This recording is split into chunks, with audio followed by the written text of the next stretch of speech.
Has anyone hooked on yet? Anybody in class yet?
Anyone hooking on to class yet? Anyone? Anyone?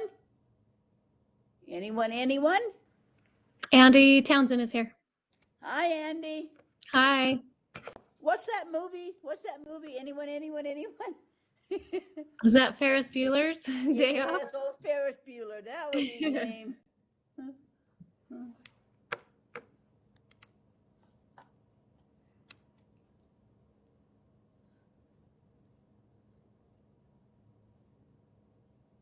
Not Peterson, huh? He's got white hair, and I just can't remember his name. It's amazing. And he was at Duchesne. He was at Duchesne for 30 years, I bet. Yeah. When I talk to Kate, I'll know.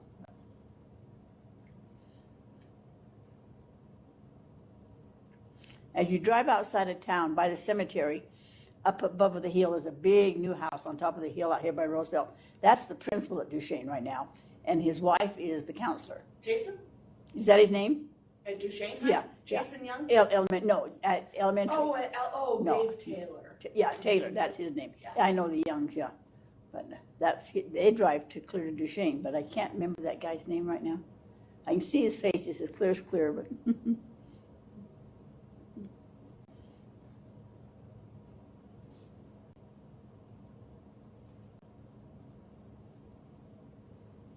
I think I know who you're talking about, but I can't think of the that's the whirlwind theory. See, if you keep repeating these things over, you don't forget them. That's what we need to do more than that with the kids. His wife worked at East when I was there as Oh. like an aide. I don't know where she works. I don't ever met her, but love that guy. Oh, he was a good teacher.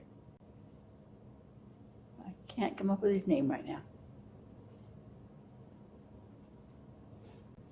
Anyone else out there yet? I better get logged Anyone in class?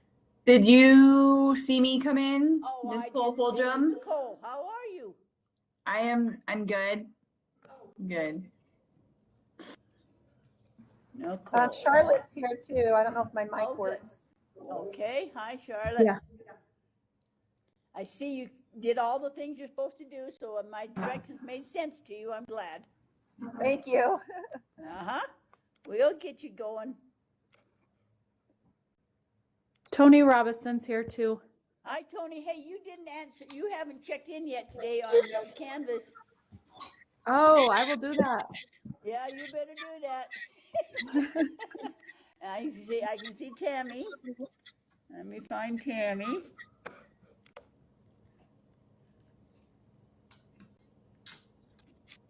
And Sergeant just got here. Okay. Hi, Sarah. Hi. Who's that behind you? That's my daughter Brooke. Oh, good. How old is she? 15. Oh, good. Fun age. Yeah. Busy age. Busy, busy, busy. So involved. Yep. Glad I'm not 15. Yeah, me too. Anyone else?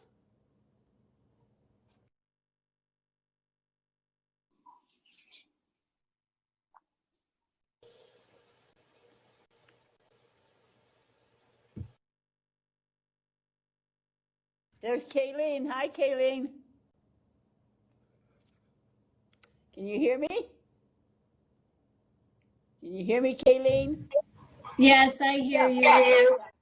Oh, and there's Jesse. Boy, he's got his hat on. It's serious business. Wowie.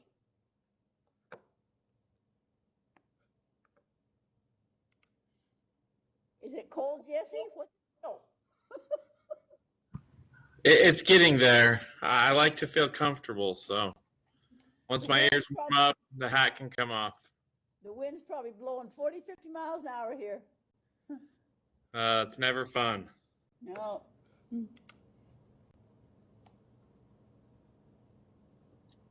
Louise Suzanne Sheridan's here. Oh, hi. Hello there.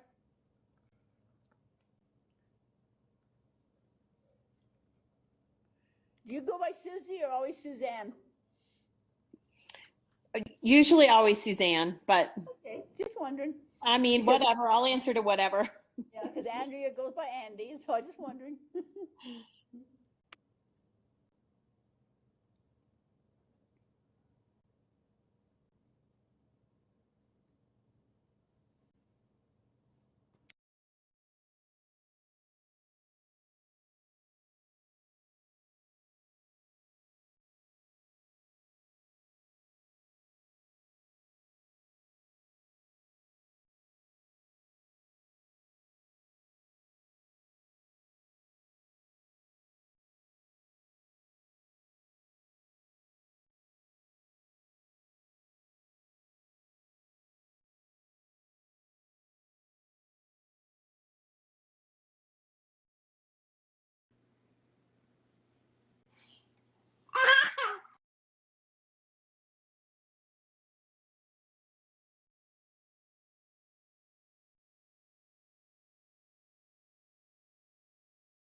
You can't hear me because my mic's off. Why can't you hear me, Ashley?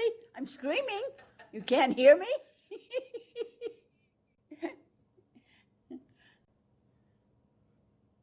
Cheyenne won't be here tonight, or Lauren. They've had parent-teacher conferences. They'd rather be here, they said. They'd rather be here than parent-teacher conferences. Lindsay, are you there yet? Laura's here. Bonnie, you here yet? Bonnie? Or Maria? Or Brindy? Or Marcia? Or Amy? Teresa? Teresa's here. Thank you. Stacy? Lori? Lori's here. Thank you. Corinne? Marcia Hunt's here. Thank you, Marcia.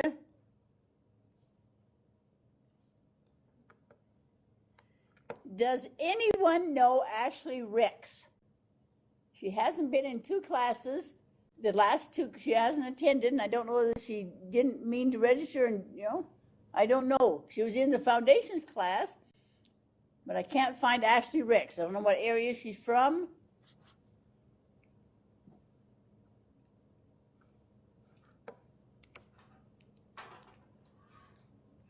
Corinne, are you there yet? Or Amy? Or Brindy or Maria? Maria's Or here. Bonnie? Maria's there? Good, thank you. Maria, we missed you on the call. I know. I just realized it 2 days ago, and I feel so terrible. I have a That's PowerPoint. okay. I That's have a okay, it PowerPoint ready happens. for you guys. Yeah, set up another time. Like you said, you didn't want after school. You only wanted Saturdays. So Yes. find a I'm good time, sorry. and Chris and I can still do it. Don't worry about it. You're not in trouble at all. We just missed you. We just hoped you weren't sick or something. Okay, thank you. I will let you know. Yeah, you're the only one. We caught all the rest of them. So All right. Lindsay Bagley's here. okay, Lindsay, thank you. Thank you. You're at the top of the roll. Yep. Up there. Bonnie Covington's here. I didn't hear that one. Who was it, Teresa? Bonnie Covington. Oh, Bonnie. Thank you. I couldn't hear you for sure. Okay. Thank you. What about Brindy? Anybody seen Brindy yet? Or Amy? Or Stacy? Or Ashley Rex? Or Corinne? Those are the ones we're missing. Lindsay, you're always eating. How can you be so thin?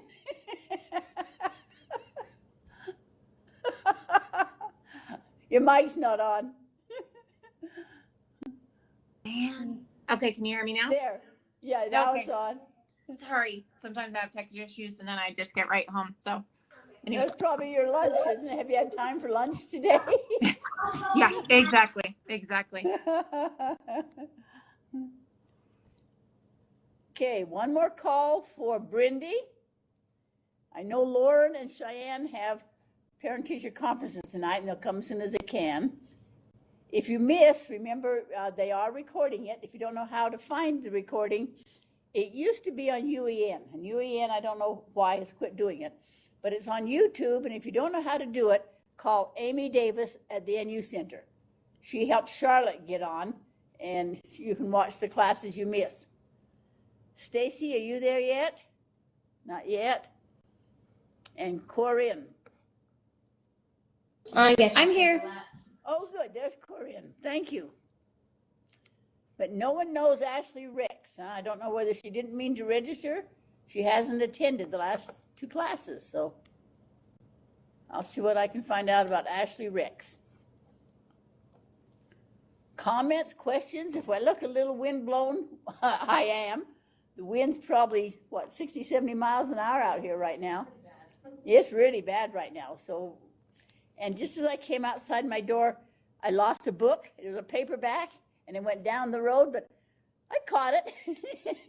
But that's why I look like I do. But anyway, thank you everybody for coming to class. This is our third class. If you will go please to the modulars. Well, first of all, let me show you something. Last week, remember, we talked about tops and bottoms. And a lot of you really liked the book. It was just an honor book. I would have given it the award. But anyway, it was an honor book. Just imagine how hard it would be to look at all the books published in 1 year and choose the one best illustrated book or the one best well-written book. I have never been on the one to choose for Newberry, but I was for 3 years sent books for the Caldecott. And all I had to do was give my opinion. And sometimes the ones I liked won and sometimes they didn't. But they would send me like 25 books and I'd have them for a month and then send them back. And I loved it. It was so much fun. But it's so hard to choose. They're all so good.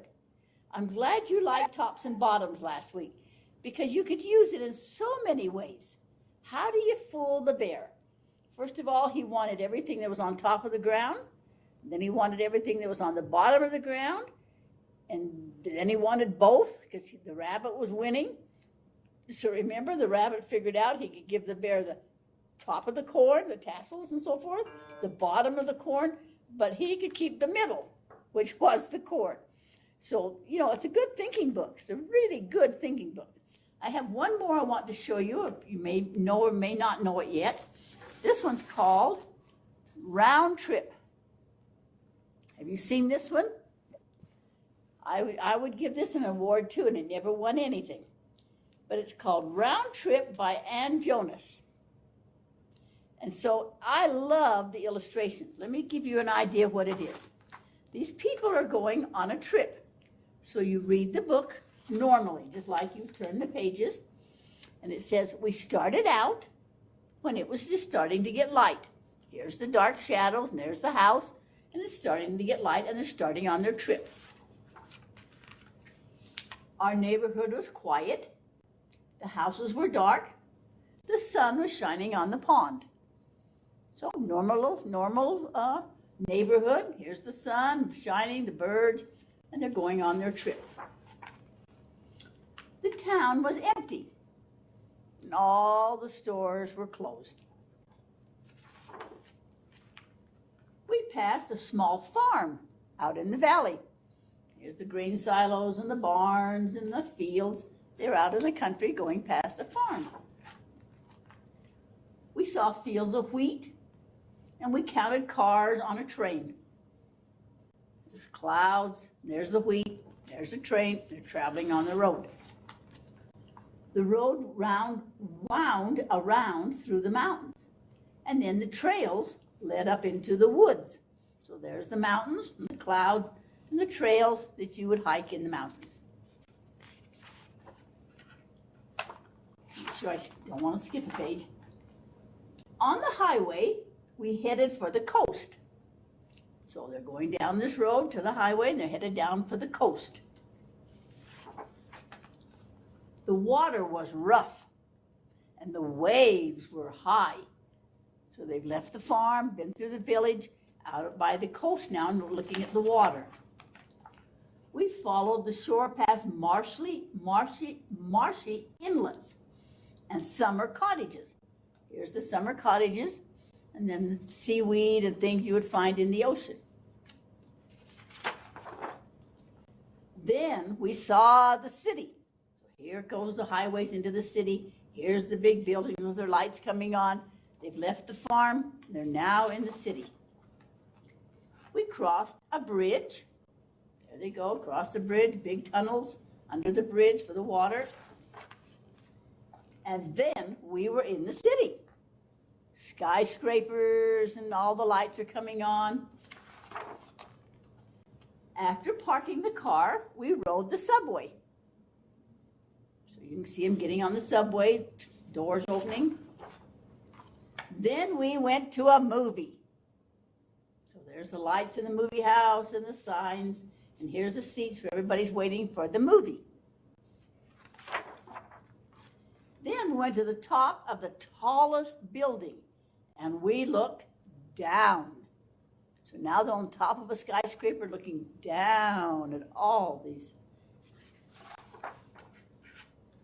We watched as the sun set. It was time to turn around. So now we're going to turn the book upside down and see what happens. The sky was dark.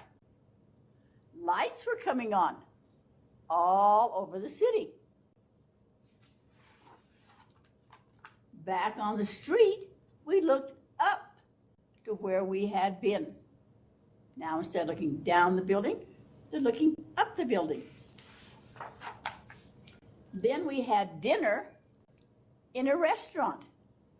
Remember, this was the movie house, but now it's the fancy lights up there and the lights in a restaurant and tables and the floor. Now they're in a restaurant, which was a movie theater going the other way. And we picked up our car from the garage. This was the subway, but now they're finding their car over here. We left the shining starlight city. So now we have the big skyscrapers being white, and the lights, instead of being lights, are now stars in the sky. In the country, the telephone poles lined the road. Remember what they were the other way? They crossed a bridge, but now they're telephone poles, and they're going back to the farm. We looked back. There were searchlights piercing the sky. Lots of times in the city, you'll see all these big searchlights. On the other way, it was the roads going into the city, but now it's searchlights in the sky. We saw fireworks, and we stopped to watch. Now here we have the houses, and instead of the seaweeds, now we have fireworks in the sky. As the smoke from the fireworks drifted away and the birds resettled in the trees, we drove on. So instead of the waves, now we have the birds, and the smoke is leaving the fireworks, and the birds are settling back in the trees. We went under an expressway. Remember the big tall light poles as they went? Now it's an expressway, and they're going over the top of it. Lightning flashed across the sky. What was it before? The trails going up into the mountains. And now the sky is dark and there's lightning. It rained hard and puddles formed.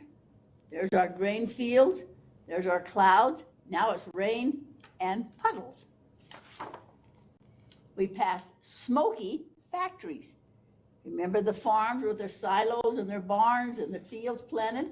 Now it's smoky factories, and there goes the smoke up into the air. We took the tunnel under the river. Remember they were looking at the shops before and all the shops were closed? Now it's a tunnel, and they're going under the river. And soon we saw our moonlit street. And we were home again. Isn't that interesting how you can do something as simple as that? It's called Round Trip by Ann Jonas. And the children love figuring this out. They just talk about, so that's just another one I wanted to show you that I thought you might be interested in. I found another one I wanted to show you as we get started. This book, of course, is a picture book. But I saw it used yesterday in the, was it 7th or 8th grade? It's a combination, I guess.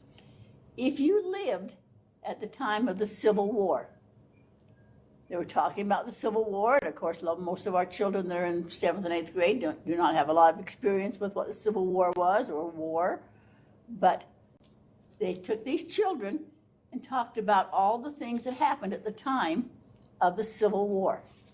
So this teacher had a copy of this for every student, and even though they were 7th and 8th graders, they were fascinated with it. And then she went into her other lessons, so I thought you'd like that one. The last one I want to show you before we actually get started, this didn't win an award, but I really liked it. It's called The Crayon Man. We use crayons all the time. They're just part of school. But where did they come from? Who thought of Crayola crayons? the true story of the invention of crayons.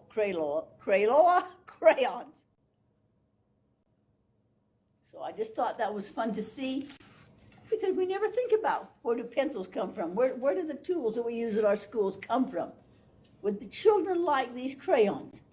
And who invented the Crayola crayons? Anybody else have anything they'd like to share today before we get going? Oh, I got to put myself back in again. The computer goes off when I... Okay. Anybody else want to share anything? As we share books today, Lori and 2 or 3 other people have asked, would you please tell what grades you teach, or what the books you're showing, what grades you think they're appropriate for? Some of them said, I wish I knew what grades they were using those books in. So as you present anything tonight, please say, I teach 3rd grade, or I'd use this book in probably 6th grade, or, give them an idea of what they thought they would like to have. One other one last week, we talked about illustrations. I'm going to go back to class 2 1 minute and make sure you take time to read the handout last week called Media, written by the people that wrote our book. But what they did that I thought was so kind of them to do is, if you wanted to talk about watercolors, they gave you 3 books that you could find that had really what they thought great watercolors. Or in pastels. We looked at One Fine Day. It was about that little fox. So they give you ideas here, and always look for this Paul Zelinski. You'll see him so many times. Ezra Jack Keats, A Snowy Day, Alexander and the Wind-Up Mouse. It's things we've looked at, and some of these I don't know. Like this 17 Kings and 42 Elephants. I've never seen that book. I'm going to try and find it, because apparently it's a very good example of the sense of color being unique and wax resistant. I've got to look and see, because I've never seen this book. But it gives you an idea from last week if you really want to talk about different illustrations, because illustrations are so important. So I just want to make sure you were aware of that if you didn't have time to look at it last time. Any comments, questions, anything we want to talk about before we really get going? Can I ask a question Go ahead, about Sarah. the library survey? Is there any actual questions posted that we need to be looking for, or are we just trying to get a feeling for what's in the library? Let me show you where they are. You don't have to follow it exactly. I just want you to be aware of what's in your area. Some people didn't even realize that there was a local library or a bookmobile or something like that. If you go to the syllabus, let me go to that. Oh, that's not where I want to go. That one's hard to do it. That's just go up to the syllabus right here on the canvas. It's loading. Okay, let me show you what it says here. There's our objectives, our course goals, our course activities, keeping a book log. Remember, I told you you can do it any way that's useful for you. You don't have to do but this is how they did it. They named the book, they named where they found it, and then put some comments about it and gave some examples. You do what works well for you. Book talks is what we do. You share books as you come. That's not a graded assignment, but it's nice to bring books and share if you have some. And then we were talking on Canvas. We're putting a paragraph on Canvas and responding to each other about the literature. And there's their grading. And then if you keep going, there's the schedule of who's scheduling what. And there's all the class schedules. Keep going. You just didn't go far enough, Sarah. And here's all the standards we have to look at. Let me go through the standards. And at the end of it, there is a survey. They're still going. Here's an example of keeping a book log. You don't have to use that one. It's just helpful. And here's the survey at the very end of the syllabus. How many books were in this library? How many fiction were checked out? How many nonfiction? How many of these different kinds? And just a survey. You don't have to fill these out and put the answers there. You just simply have to say, I went to the school library and we could sure use some more poetry, or we're really heavy on Hispanic books, or we don't have enough picture book, just so you're aware. You can't send children to a library if you don't know there even is one. Roosevelt is really lucky right now that we're building a brand new one. And a lot of people won't know that, and they won't go to it for a while. There are just some questions for you to look at, that just to see if they're a well-equipped library, they do have some of these things. And how many books were actually checked out last time? Remember, I told you on some of those Newberries last time that we had some of those books that had never been checked out, never been off the shelves. And sometimes if we're doing poetry, the librarian likes to know that it's Poetry Month in your classroom, and then they will kind of feature it in the library. So there is a survey at the end, but you don't have to fill it out completely. Just say, I went to the school library or the local library, or I went to the bookmobile, and I found that they had plenty of books, and they needed more, just so that you're aware of what's in your area. Does that answer your question, Sarah? Yes, thank you. You're welcome. Yep. Any more questions? Okay, let's go back to class 3 then tonight, please. And there's the agenda. Let's see what we're going to talk about tonight. Okay, using the whirlwind theory. Do you remember the whirlwind theory? Vygotsky said, remember the whirlwind. It starts out big, huge, swirling. And you do that. You go in the library and there's so much information, or you have so much information to teach. But you need to make short, intense, frequent practice. And that whirlwind goes down and down and down and down and down until you get to a quick review.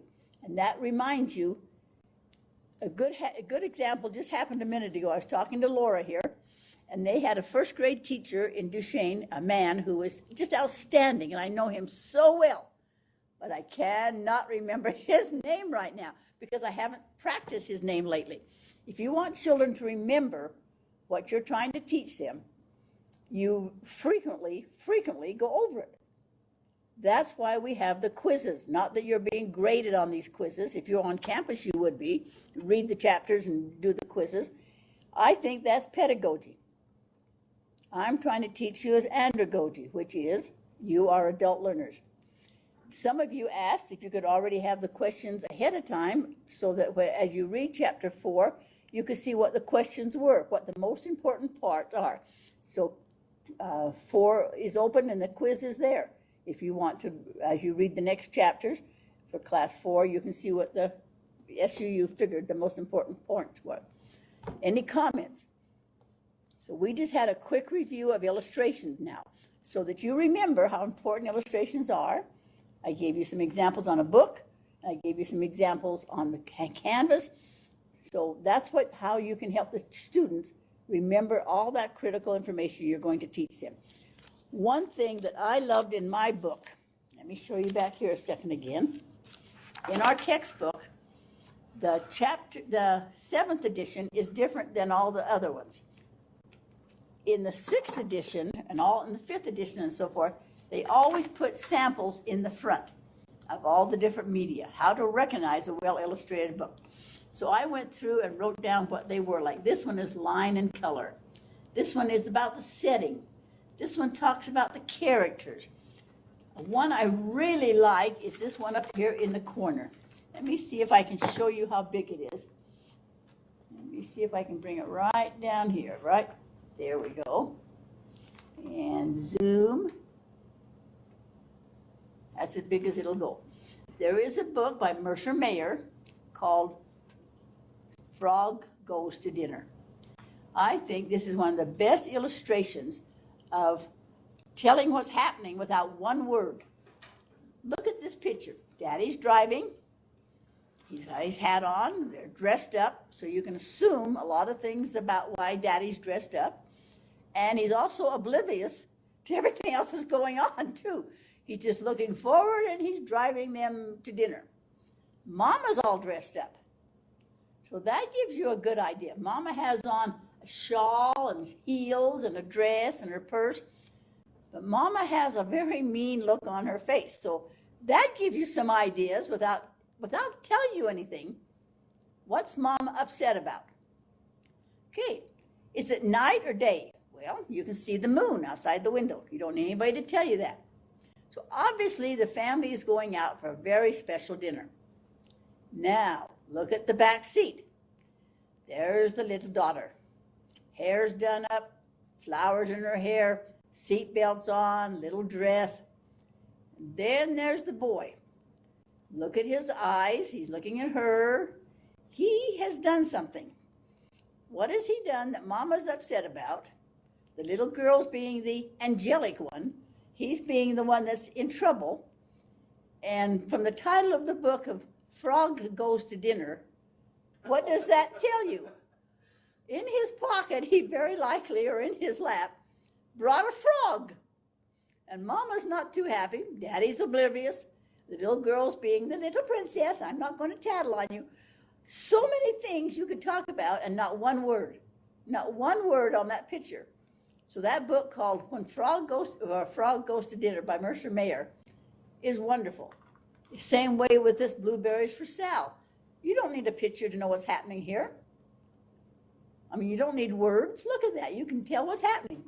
So illustrations are critical.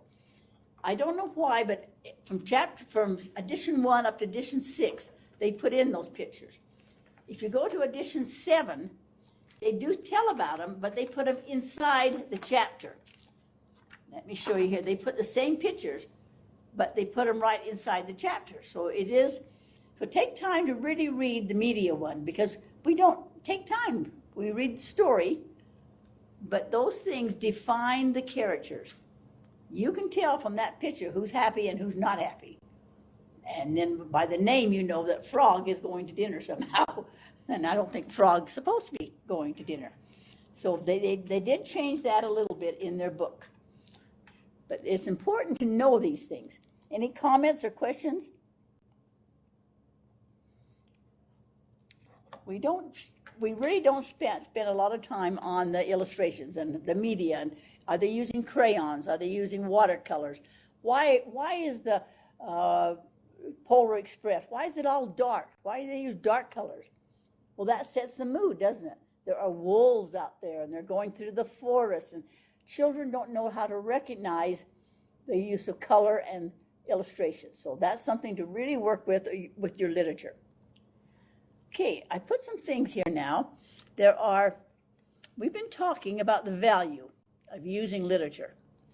If you don't know Carol Lynch Brown or Carol Hurst, both of them have wonderful websites, and they talk about this literature, and they'll give you lots of ideas. When you have time, they're children's authors, and they have great handouts for you and talking about the stories, and so they'd be a good research.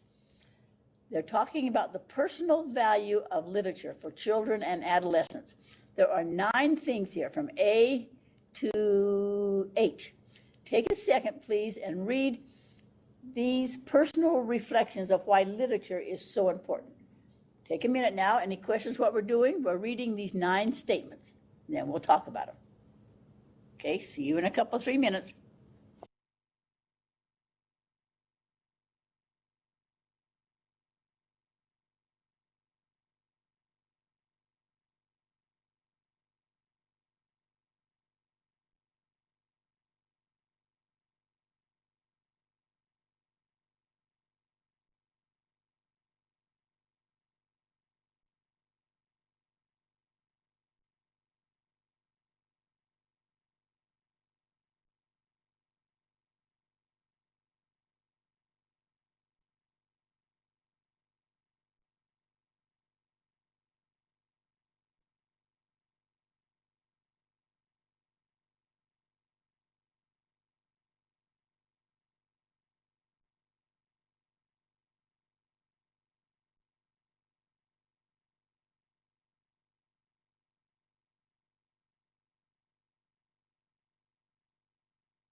Now, search in your mind, which ones of these do you relate the most to, or have you used in your class, or that hits home more with you, or you have seen it in your class? Any comments on For example, the most important personal gain is enjoyment. Have you had any, can you share an example? Have you had an example of a child that has really enjoyed some literature in your class? Maybe they didn't used to, and all of a sudden enjoying. Can anybody make a comment on any of those that's happened in their class, personal comments? I have something actually that actually happened this week. So actually on last Friday, my school librarian did a book tasting for my English classes, and she did an awesome job. And so it got my students into the library, and I have in my 7th period, I have some interesting gentlemen, and one of them had the pierced eyebrow, and you kind of look at him and you're like, okay, what? He came into my class yesterday morning before school to say hi. He's new to the school as well. And he's like, I have a book recommendation for you. And it was one of the books that he actually picked up at the book tasting. And it's about football and stuff. And he was just so excited to share with me this book that he found. And so now I've made it a goal to pick up that book and read it so that I can report back to him.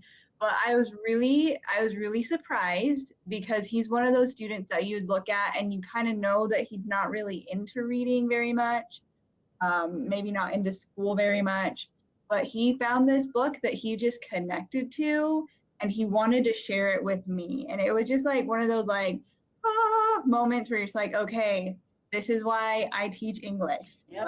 But, It's all worth it. Connection. Wow. That's wonderful. That's a wonderful story. Anybody else have a story on any of these ideas here?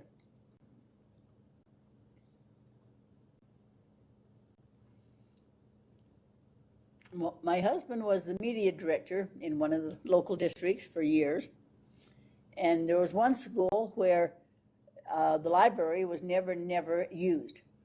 The books were old, they were dusty, there wasn't any excitement to come to the library, and nobody checked things out, because he started looking why. It was a junior high level, and it wasn't real cool to be seen in the library. It was better to be seen, on the football field or something else, but it wasn't cool to be in the library. But yet he'd have children come up to him and say, do you have a certain book? He thought, why are they whispering? Why are they ashamed or afraid? What can I do to get them to like books? And he tried a million things. The only one that really worked is that the school had a lot of money, and so they bought a lot of paperbacks. This was a junior high age. Lots of paperbacks. And one by one, they started to disappear. And he would see them in back pockets, or he would see them in the hallway, and they'd be reading them, and they'd kind of hide them. He said, I don't care if they're stealing them, they're borrowing them. They're not stealing, they're borrowing them, and I'm so glad they're borrowing. By the end of the year, he was almost empty of books. So somebody was reading them. That's all he knows about it, but that was a start. It was a start. Anybody else have something? Let me show you one about culturally literate. You see that one down, number E. Stories that are handed down from one generation to another direct us to our past, to the roots of specific cultures, national heritage, and general human conditions. Knowing the tales, characters, expressions, and adages that are part of our cultural heritage makes us culturally literate. There's also a school in the Duchesne district called Tabiona. It's a K through 12. I think total maybe 300 for clear take K through 12. They started, 50 years ago or something, having the kindergarten children write their history. That was part of their writing. They were writing about their families and their culture. And every year they would write more. And they have kept those. They've kept all these books through the years, these handmade books that people have written about. And when they have their town reunion, everybody comes. They want to read so-and-so's book. They want to read their own book. They're in that library looking up their history books that they have written. In first grade, I remember doing that. Well, I remember that in sixth grade. Well, I remember, it's a community thing.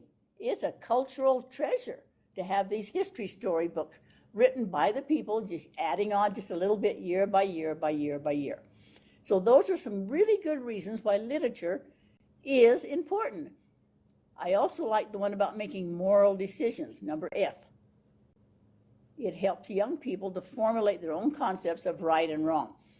They can read about somebody that's a gangster or, doesn't obey the laws, but then it helps them to see what the choices are of right and wrong. So I hope those are some ideas that you can share.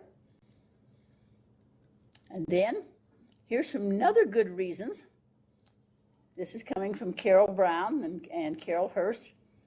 Literature can lead to academic gains. We're all trying to do that. Reading, like any other skill, improves with practice. I'll let you read those when you have time. B is that we need to read literature across the curriculum, all content areas. Whether you're teaching home ec, or football, or social studies, or science, or geography, there is literature. And here is some important literature about literacy. If you haven't read some of these, it's a good thing for you to know where things have come from, like Becoming a Nation of Readers, written in 1985. The U.S. Department of Education, What Works? Research about teaching and learning. They put together years and years and years and years and years of findings. They published it in 1986. There's also a report card on basal readers.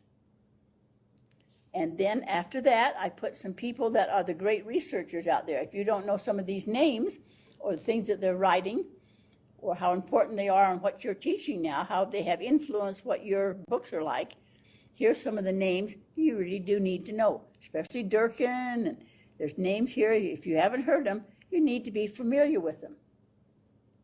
You need to be familiar with some of these names. Then I put a list of websites. Lots of authors and illustrators. Things, especially the number one, that Carol Hurst. She reviews books and gives you ideas and how to use them and criticizes some and why you should use them and not use them. But there's a lot of websites for you that you can share, math videos.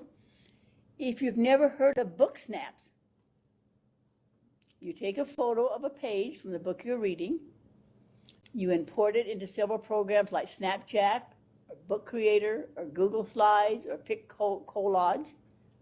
The kids can then draw, write, add pictures, show their understanding. There's 3 or 4 ways to make book snaps. They write their own books from things in their life. So those are some help for you, some suggestions. And here's some, then I put some activities for you. If you teach grade 1 through 3, and I think it could even be older, but recommended 1 through 3, that book called Blueberries for Sal. Have you ever done a book box? And in that book box, you put things like blueberries or a figurine of Mom and Baby Bear, and you say, now, we're going to learn something about what's in this book box. And that leads into the book, and the book leads into the book box, and it's a way to get them to be interested in Blueberries for Sal by Robert McCluskey. If you teach grades 4 through 6, if you want to do something like Tuck Everlasting, and you want to do Anticipation Guide, you make a list of statements, and then you ask the students if they agree or disagree. After they've read the book, should you drink from the spring in the woods, like Tuck did? Would you like to live forever and never die? Would it be wonderful to live forever, or wouldn't it be? Things to get them started thinking. Don't just say, now think about it, because they don't know where to start even. They don't know what you mean. So there's another idea. Another idea for grades 4 through 6, and that's just kind of, it could be other grades. Stargirl. If you've never read Stargirl, it's about your own values, your attitudes, and your experiences, and you talk about some of the things that's happened. Because here's a story about it, a little summary. A new girl attracts much attention at Micah High School because she is so different. She wears unusual clothes, behaves in unusual ways, has an unusual name, Stargirl. Leo Borlaug falls in love with her the moment he sees her, but tries to convince her to be normal. What's normal? So it's about popularity and conformity. Do we have to conform? Can we be different? And then there's ways to ask questions. So people who are different, should you avoid them? Should you be taught to be like everybody else? They're questions to get their thinking going so that maybe we can stop some bullying. I hope you didn't see last night on the news, a little 9-year-old girl took her life because she'd been bullied. That's so sad. If they had talked about some of these things, maybe. Number 2, to shun somebody. What does that mean? Would you like to be shunned? Have you ever tried? Should you tell an adult? Maybe they didn't know what to do. So there's some other ideas for you. We've all heard about Alexander and the terrible, horrible, no good, very bad day. This is usually grades K through 3, but it can be used lots of times. But you could do a contrast chart. You start to consider 2 ideas, 2 ways to look at something. Is this a good day, a bad day? Is he a good kid, a bad kid? Have you ever heard people say that makes my day or that ruined my day? So you could write things down. What makes a good day for you? What makes a bad day for you? Give them something to talk about. And then, of course, here's this boy that made these choices. So that's just another idea for you for different grades. A lot of you have asked, I'd like to know what grades. And so that's what I've tried to answer some questions. If you teach 7th through 8th, train to somewhere. And you could make a picture carousel. This is to talk about their backgrounds, and the teacher selects as images, and the students gather research of what's related to the literature about them. For example, the Great Depression. They don't know a lot about the Great Depression, so they look for pictures. They look on the internet. They talk to people. They gather pictures, and they can make a picture carousel. They move around the room. They can talk to each other. They make a carousel. What do you know about the Great Depression? What did your parents tell you? Or you can make inferences and write sketch ideas. It's great for differentiated instruction because they all participate in the carousel, but they read a different piece of literature. And then they share it in this circle or this carousel, and they share ideas with each other. So that's another idea for older students. If you haven't read Money, Money, Money, I love it. You can use it grades 1 through 8, it says, or even more. Money, Money, Money by Nancy Parker. You can do a quick write.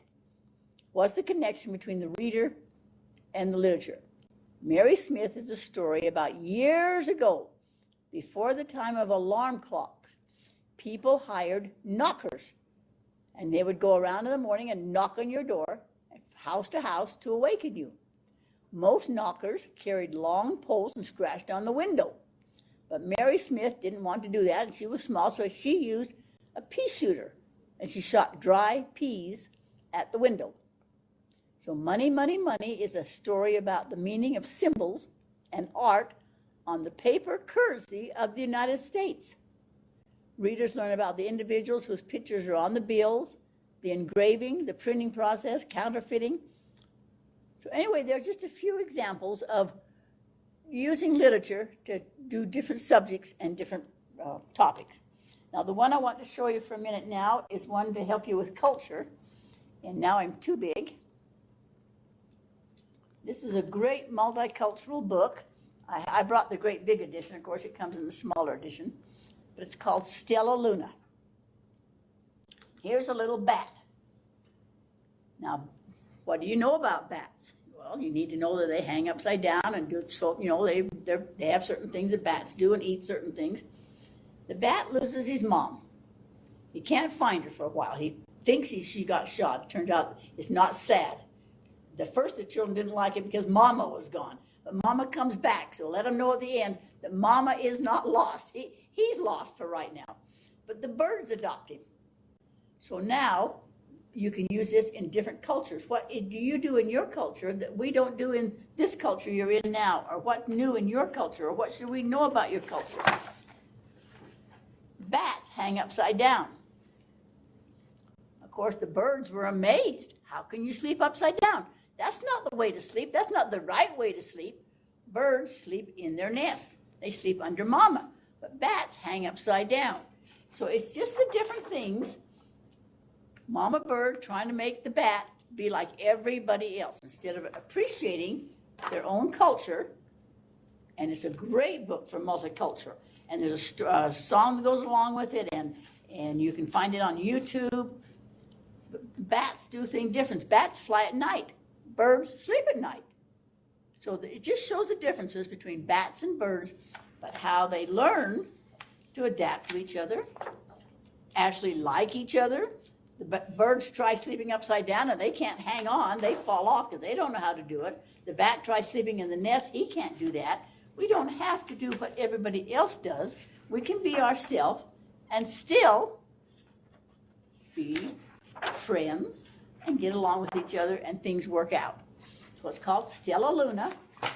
And it's just a simple story about bats and birds, but it has great meaning that we can use in culture, and we're all different. We're all different. Comments, questions? Okay. Let's go back to our agenda, please.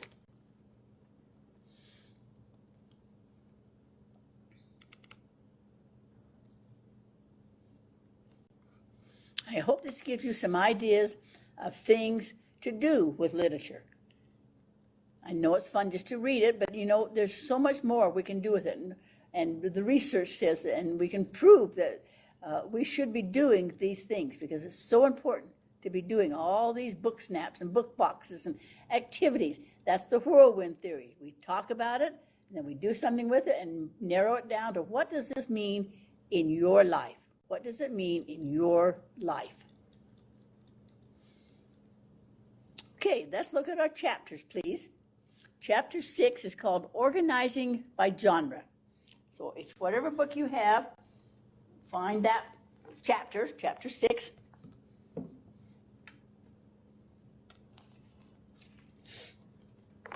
I did not assign it out today because I'd wanted you just that one time where we each had a part. That's one way to do a chapter to make people understand, but I like it better when we each take time to just to look at it. In my book of chapter, in 7th edition, it's called Multicultural. In the 6th edition, it's called, a minute until I find it. In the 6th edition, it's called Organizing by Genre. So depending on which book you have, you know, we have to adapt to. In the 6th edition, it's Organizing by Genre. I love this poem it starts with. It says, The Oddballs. Categories create common ground of books we read that kids need. As with students, gifted, underachievers, people pleasers, we look inside, see what else they hide. But some books defy boxes. Fact, fiction, contradiction. So we note category, do a close read until the rhythm's freed. Look for kids who hears the beat, and he'll say, here's a book you've got to meet. So genre is a French word, and it means what type or kind is it. So if you have the older editions, you will see that it has all books are either poetry or prose. And you'll see a chart. Let me bring it down. And there's also one on your canvas. It looks like this. These are the genres of children's literature. It's either prose or poetry. Everything is. And then it goes to fiction or nonfiction, fantasy or realism, biography or informational, folklore, modern fantasy. They didn't know where to put science fiction for sure. They think sometimes it goes with modern fantasy. Some people disagree with that. Historical fiction, contemporary realistic fiction. So those are the different genres if you have the older books. If you have the new books, the new 7th edition, that chapter is all about multicultural and international books.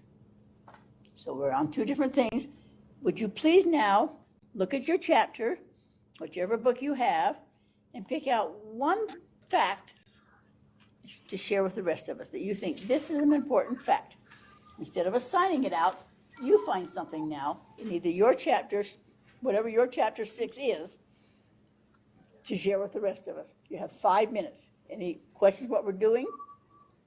We're skimming the book, skimming chapter 6, and finding one fact that we think's important to share with the class. See you in 5 minutes.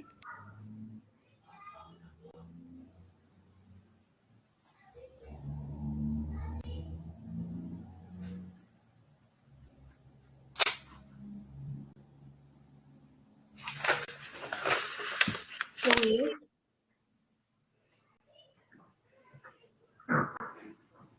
Louise? Yes, I'm right here. Hi, this is Amy McIntosh. Sorry, I was a little bit late for class, so I didn't want to interrupt you while you're teaching. Thank you. I will go and give you credit. Thank you. Thank you.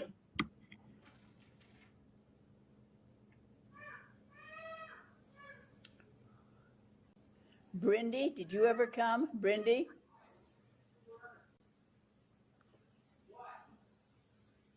Not Brindy yet. Amy's here. Stacy, are you here? Stacy McGinnis? No, that's right. She has parent-teacher conferences. Ashley Rex. I don't know where Ashley Rex is.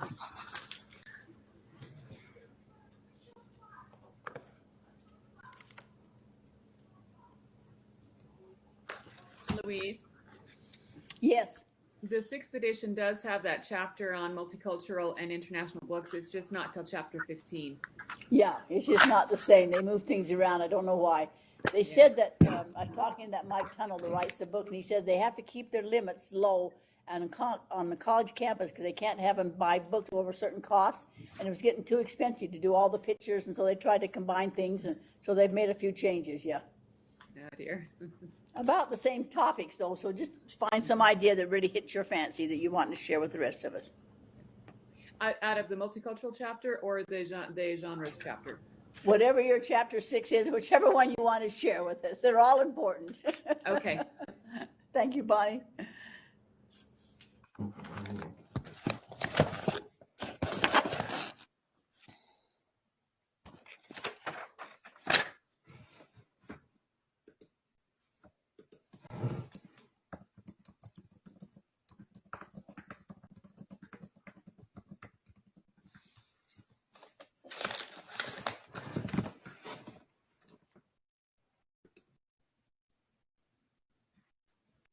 We have a couple more minutes just to kind of pick out a highlight. I think this is interesting out of this chapter.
You have one more minute to find a highlight, and then I'll ask you.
All right, Corinne, let's start with you. What's one highlight you found in your chapter?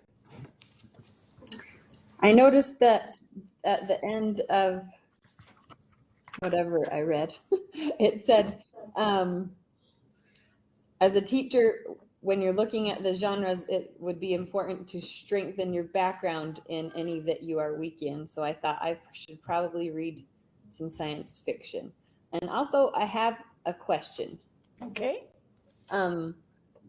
When you're defining, if it's not poetry, it's prose. Is that correct? That's it.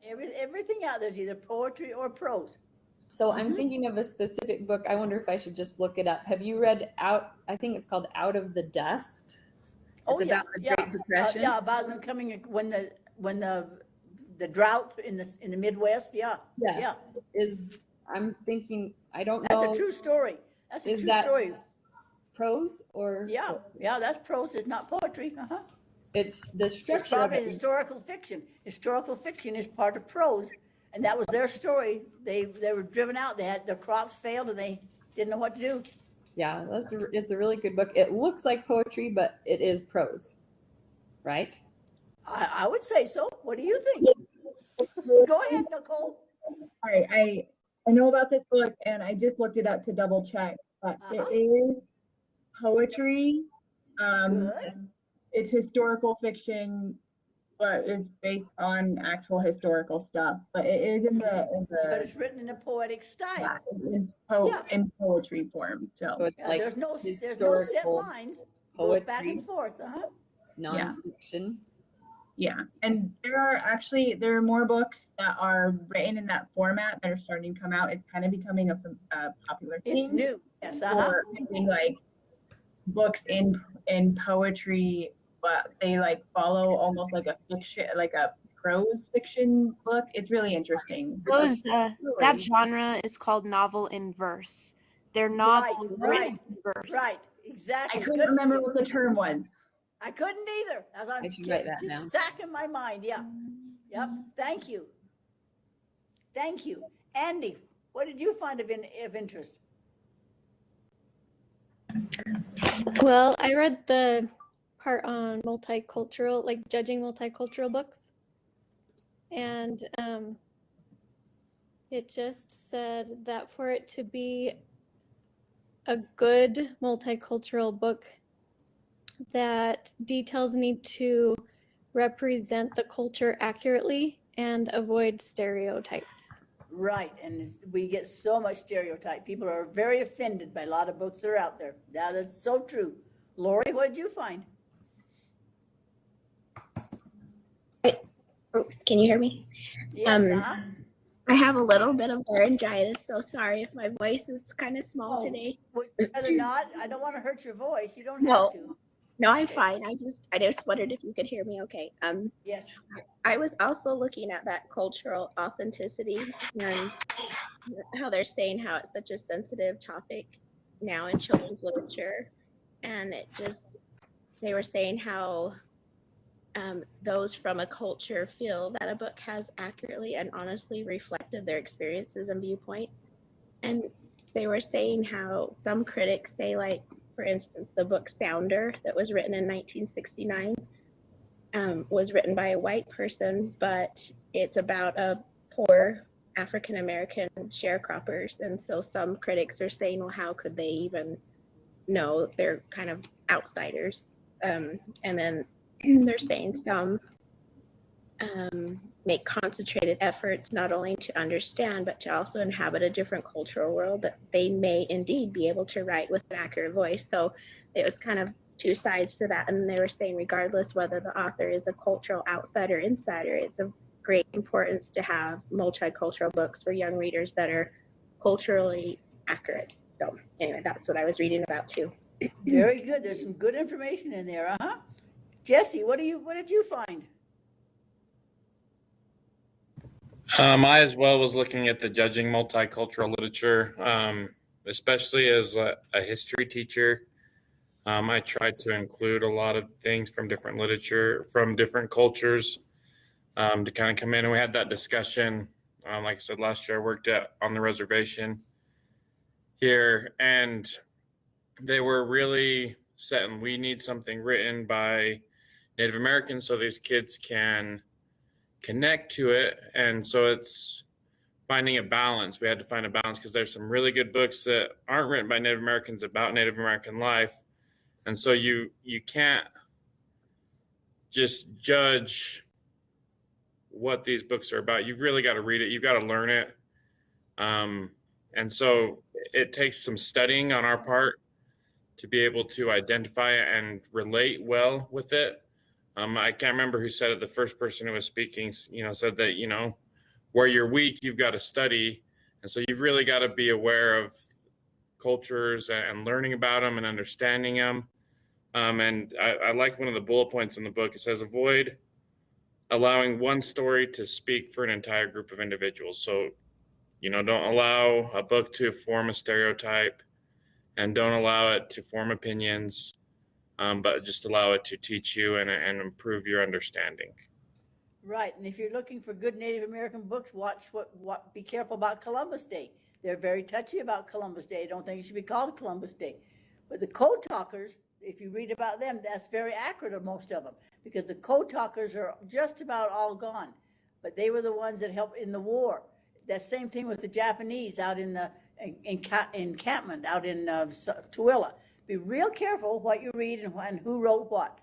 Let's do one more and then we'll take a break. Bonnie, what did you find?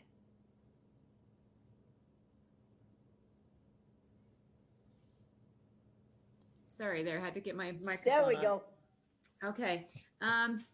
I thought it was interesting. It says the division between folklore and modern fantasy relates to antiquity. So both of them are really the same. They're stories of kind of our cultural history, but divides between those that began as oral traditions that were eventually written down by someone, but weren't originally. They're just passed down by verbally.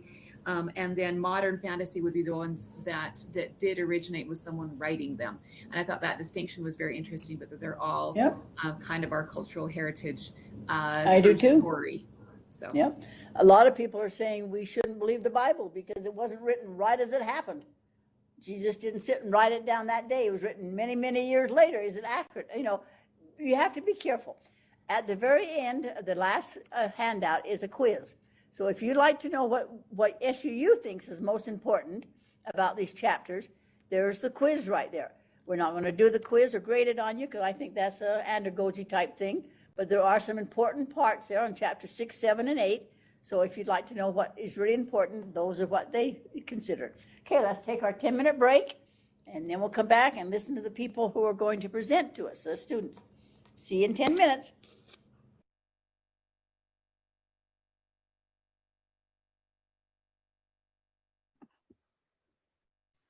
Louise, since I'm presenting right after the break, can I try out and see if I can get my document camera to work without cutting me off? Yes, you can try things, Okay, because when I tried it before, I ended up having to reconnect even. It just goofed things up. So I know, you never know what's going to happen, do you? Yeah, so if I try it now while we're on break, then maybe it'll work. Hey, Louise. Brindy is here. Sorry, I had a mandatory meeting I had to go to. I figured you had something, Brindy. We kept calling for you. We're taking a break right now. And I couldn't get in to email you from my SUU thing, so I'm sorry. I know, that's okay. I know about the world. Thank Glad you. you're here. Thanks. We just been discussing the chapters. Okay.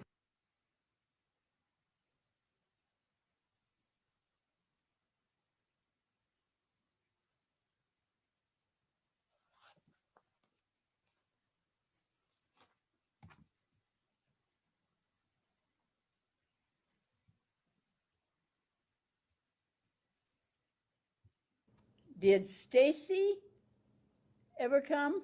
Stacy or Ashley Rex? Not yet. Okay, thank you.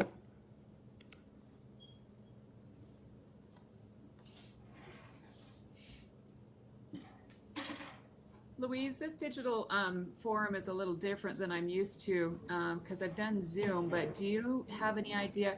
You share your camera sometimes. Do you know where the setting is to do that? If you wait just a minute, Laura will be right back. I do not know, but Laura might. Laura has a, she went to the restroom. Just give her a minute. Maybe she can help you. Okay, sure.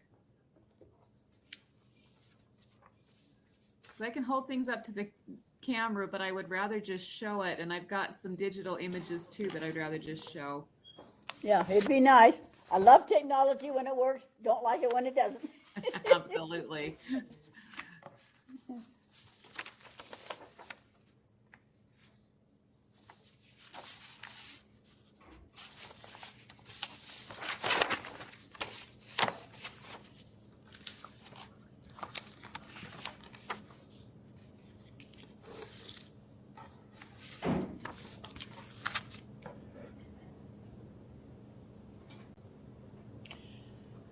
Laura, come here and talk to Bonnie a minute and see if you can answer Bonnie's question about sharing screens. You know more about things than I do. Talk to Bonnie. See if you can do it. I'll try. I'm sorry, what's your question? So I'm presenting next, and so I'm wanting to share. I have a document camera plugged in, but I'm not seeing. I'm familiar with Zoom, but this forum is a little different. So I'm not seeing where to activate that. Do you know where I can pull that up on here? I don't know how to bring up her document camera. Because like on Zoom, I can just click to share my screen, but I'm not seeing that on here. And you're on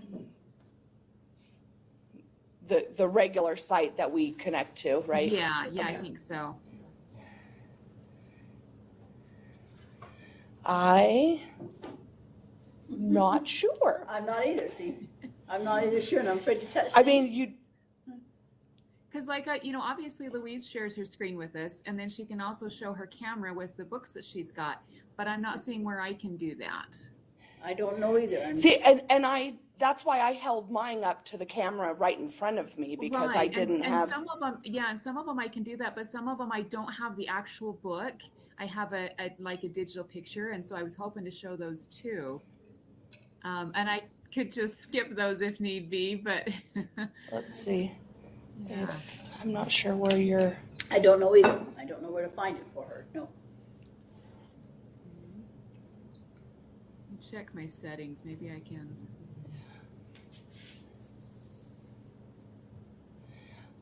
I'm. Oh, I think not I found certain it. that. Oh. I think I. Yeah, I would just play till you find it. Oh, we see it. Hey, we see something. We see it. Okay, so the camera works. The other question is if I can. Yeah, I did. Yep. The other question is if I can share my screen. I'm not sure if I can do that, I don't know either. I don't know about that either.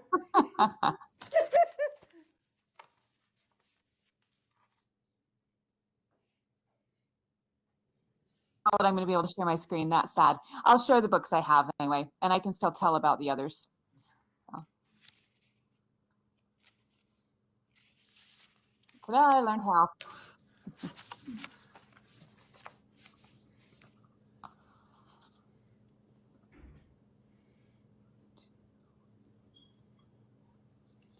I wish I was as tech smart. I can't believe how much I do know and how much I don't know sometimes. I have my kids teach me. I know. They're so smart. Yeah. Yep. Yep. You have 3 or 4 minutes on your break, and then we'll turn it over to Bonnie. Okay, I'll go see if I can find one more book that I was hoping to find.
Okay, a couple more minutes and then we'll get going again.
All right, there's a little summary here when you have time to read about it. It talks about chapter 7, and a picture book is a format. A picture book is not a genre. And then it tells you all about the Caldecott Award. Some of you have been asking for more information about the Caldecott Award. So instead of buying a book about it, there's lots of them out there. But here it talks about why they won the Caldecott. So that's there just for your information if you wanted to know more information about the Caldecott. There's also an article here by Arnold Lobel, and he says what makes a good picture book. So there's some characteristics, some generalizations, things that he's come up with. So look and see, what makes poetry. Okay, now let's go to the Caldecotts or whatever you want to present, and we'll turn the time over to Bonnie. So everybody back from your classes, speak up if you're not back from your break. Speak back. Okay, Bonnie, it's up to you. Go ahead. Okay, do you want just the Caldecotts right now? Whatever you want to do, your time is yours. Okay.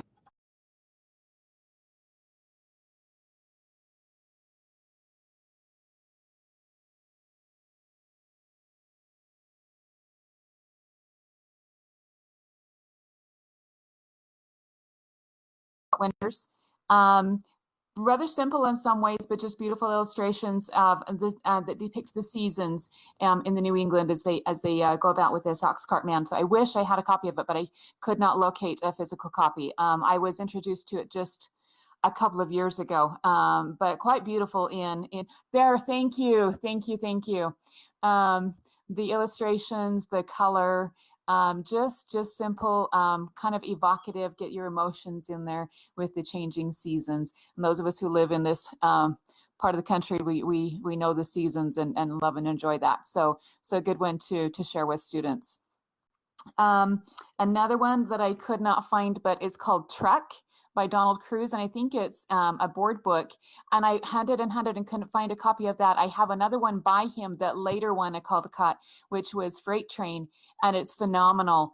That's got just all the colors leading through as this train goes through, and I imagine Trek is that same quality, and again, the use of color. And so it's designed as a young child's board book, but I think you can use those concepts a lot for art examination and even for culture of the different things that they go through. So really nice that way.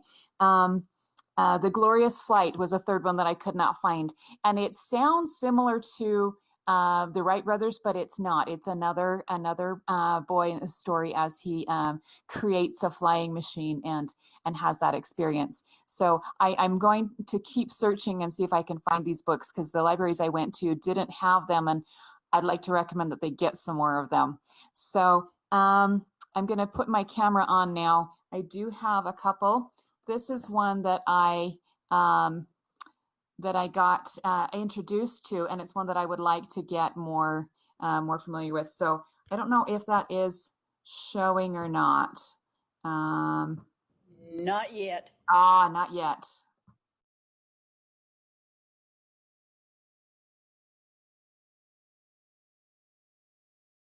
It's coming now. Yes, now it's there. Examples in the artwork with the oil and things like that, and so just beautifully told, and it's one that I would like to explore more. That's got the story of the princess trying to find someone to help to rescue the kingdom from this dragon, and so again the artwork is just beautiful. One of those folklore legend type. Anyway, so just a beautiful, very well done, and of course Caldecott is for the drawings. That they win that. Another one we talked about, Louise introduced in depth, is The Relatives Came. That was another Caldecott from the 80s. And again, just, so we went through that one. That was a really good one. Let's see, one that I own a copy, but I have not been able to locate it, and the library did not have one. It's called Free Fall, and it is a wordless book.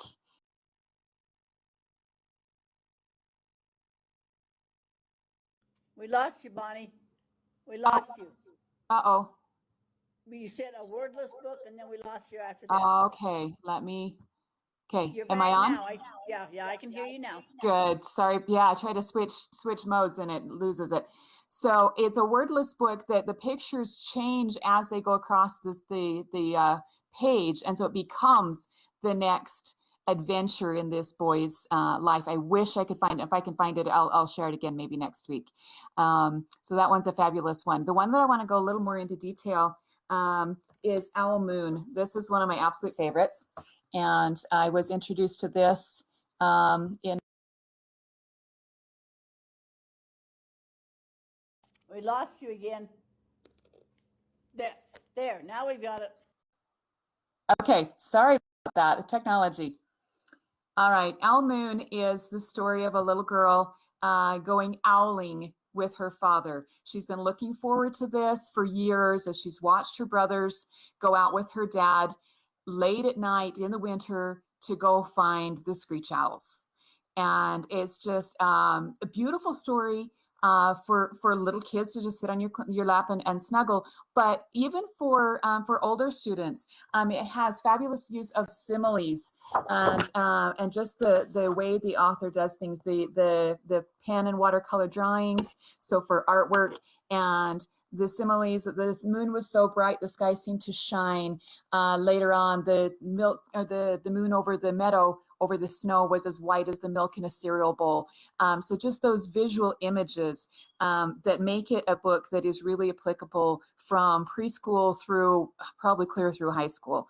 So just a beautiful story as she gets to finally experience this with her father. And I'll just show you probably one of the best as they catch this owl with the flashlight as it comes in and lands, and they just watch it. And anyway, just a beautiful book. So that was my favorite one that I wanted to share. With a couple of others that are from that era that are not, oh, did I miss one? This one was a, I'm sure you're familiar with this one. Have you seen My Duckling? It's not not a winner, but I think it was an honor book, but I'm not finding it. But again, a very few words, just as this mother follows, looking for her baby, and you can see off in the distance where this baby's going. And so again, can be applied in many ways, from the cute story and finding the duck that's really there, even though they don't know where it is, up to analyzing the artwork and things like that. So two others that I wanted to share that are not winners but are favorites for us. This one is called Chester's Way by Kevin Henkes. And a good look at, kids get stuck in, my way is the way to do it. And this Chester has a new friend that moves into town. And he's like, wait a minute, or sorry, let me back up. He has a friend that the two of them do everything the same, and that's why they're friends. But another one comes along, and wait, she does things differently. And is that okay or is that not? And finding that there's more than one way to do things that's not only acceptable but exciting and great, and we can learn from those new ways. And so again, just as a basic story, fun for little kids, but so applicable even on higher levels, even upper elementary. I think you could, using that concept, you could even take it up into junior high, I think, to discuss how you can go beyond your own way of doing something and take a look at how someone else does. So that one was just a favorite for that. And then one other I was going to share, and Louise already shared. Stella Luna is an excellent book. Again, looking at how one way there may not be. I'm sorry. No, that's okay. That's okay. It's like, hey, you already, yeah, they did. Yeah, that's go ahead. So let me go into Newbery books. A lot of good ones from this decade. The first one, Jacob Have I Loved? And I have not read this myself. I think some of my girls have, but the concept that just like Jacob and Esau in the Bible, Jacob have I loved, but Esau have I hated. This is the story of the younger twin who feels like she is the hated one. The older, she's the older one, but the other twin has gotten everything right from day one, literally, where she had trouble, and so they took care of her. And the other twin kind of got neglected, and she feels like that's carried on her whole life. So she has to go explore and starts to find her father's ways working with the water and waterways, and gets interested in that. But really a discovery of who am I? What am I about? Separate from my sister, and maybe can learn to understand her sister a little more that way. But who am I really? Not just this forsaken twin. And so a lot of self-discovery. This one is one that I want to get more familiar with. Again, some of my children have read it, but I haven't. This is The Whipping Boy. A boy who is taken on as the one that gets the punishment for the bratty prince. In fact, his name is Prince Brat. Because it's not permissible to whip the prince, but they can whip this other boy in his place, and then they end up getting mistaken for each other and then kidnapped, and anyway, the adventures that they go through. So that's one that I want to explore more myself, but a lot of lessons to discuss in that, obviously. This one, and I've seen this one used for third grade, fourth grade. I think you could use it even in fifth, sixth, but I know I've seen it. I have some teacher friends who have used it in third and fourth grade. So Sarah Plain and Tall is the original first. There are two other books in this series, but this particular one was the original, of kind of a mail order bride brought in to be mother to children who've lost their mother, and her story on the American prairie. It's written on about a third grade level, and so I like it for students that are on that reading level, that it's one that they can enjoy on their own, or in a to read as a group. I don't use this one so much as a read to them, because I feel like it's one they can handle on their own, and then maybe have some discussion with them. But it's a good one that gives an insight into maybe the culture of that time, and some of those things. What's it like to not have a mother? What would it be like to have someone you've never even met come to be your mother? How do you settle into that? Different children have different experiences. Maybe they've had someone that's adopted in their family. Maybe they've had someone that was a foster child, that they can relate, even if it's not a parent that's coming in. But anyway, a lot of good lessons in that one. Then one that is not a winner, but another favorite that I liked as when I was a teenager, The Ordinary Princess by MMK. Again, we have all the stereotypes of what a princess is, and this princess gets kind of the leftovers of the blessings that the fairies give, and she's blessed to be ordinary. And so she has freckles. She's kind of a tomboy. She likes to do ordinary things, and what that would be like as a life. And anyway, a lot of good discussion. My very favorite from this decade that I wanted to go over is The Sign of the Beaver. by Elizabeth George Spear, same author as The Witch of Blackbird Pond, which I'm actually currently reading with a student. This one fits in that historical fiction genre. I like to hit more than one bird with one stone whenever I can, so we get a taste of some of the culture of the era and a lot of things to ponder. The author will put in questions that she doesn't answer. The protagonist will ask questions and ponder, but she doesn't answer them, and so it gives a lot of room to have those discussions in class. So I've read this with third grade. It's above their reading level, but because of that, I can kind of help them to stretch and grow in vocabulary, in concepts. Why is it wrong to have a slave? Where did this Native American boy's tribe come from? Why isn't it okay to just move into the land without considering who's already there? So I've had that with third grade and also with seventh grade and eighth grade. So I think it's a very versatile book. I wouldn't go younger than third grade because I think it would be a little over their developmental level, but anything from there on, just really enjoyed it as this boy learns the ways of the Native Americans as he is left to care for his cabin alone as his father goes back to get their family to move them into the main territory.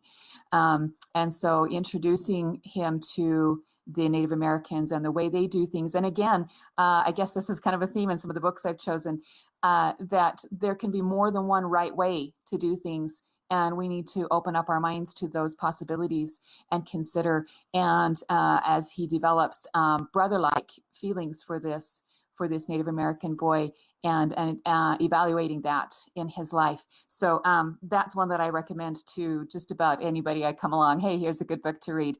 The reading level is probably about maybe mid to end fourth grade, where they could read it independently if they're on that level. But like I said, for instructional and reading with them, reading to them, just to introduce and enjoy and discuss, I've used all the way from third grade through junior high.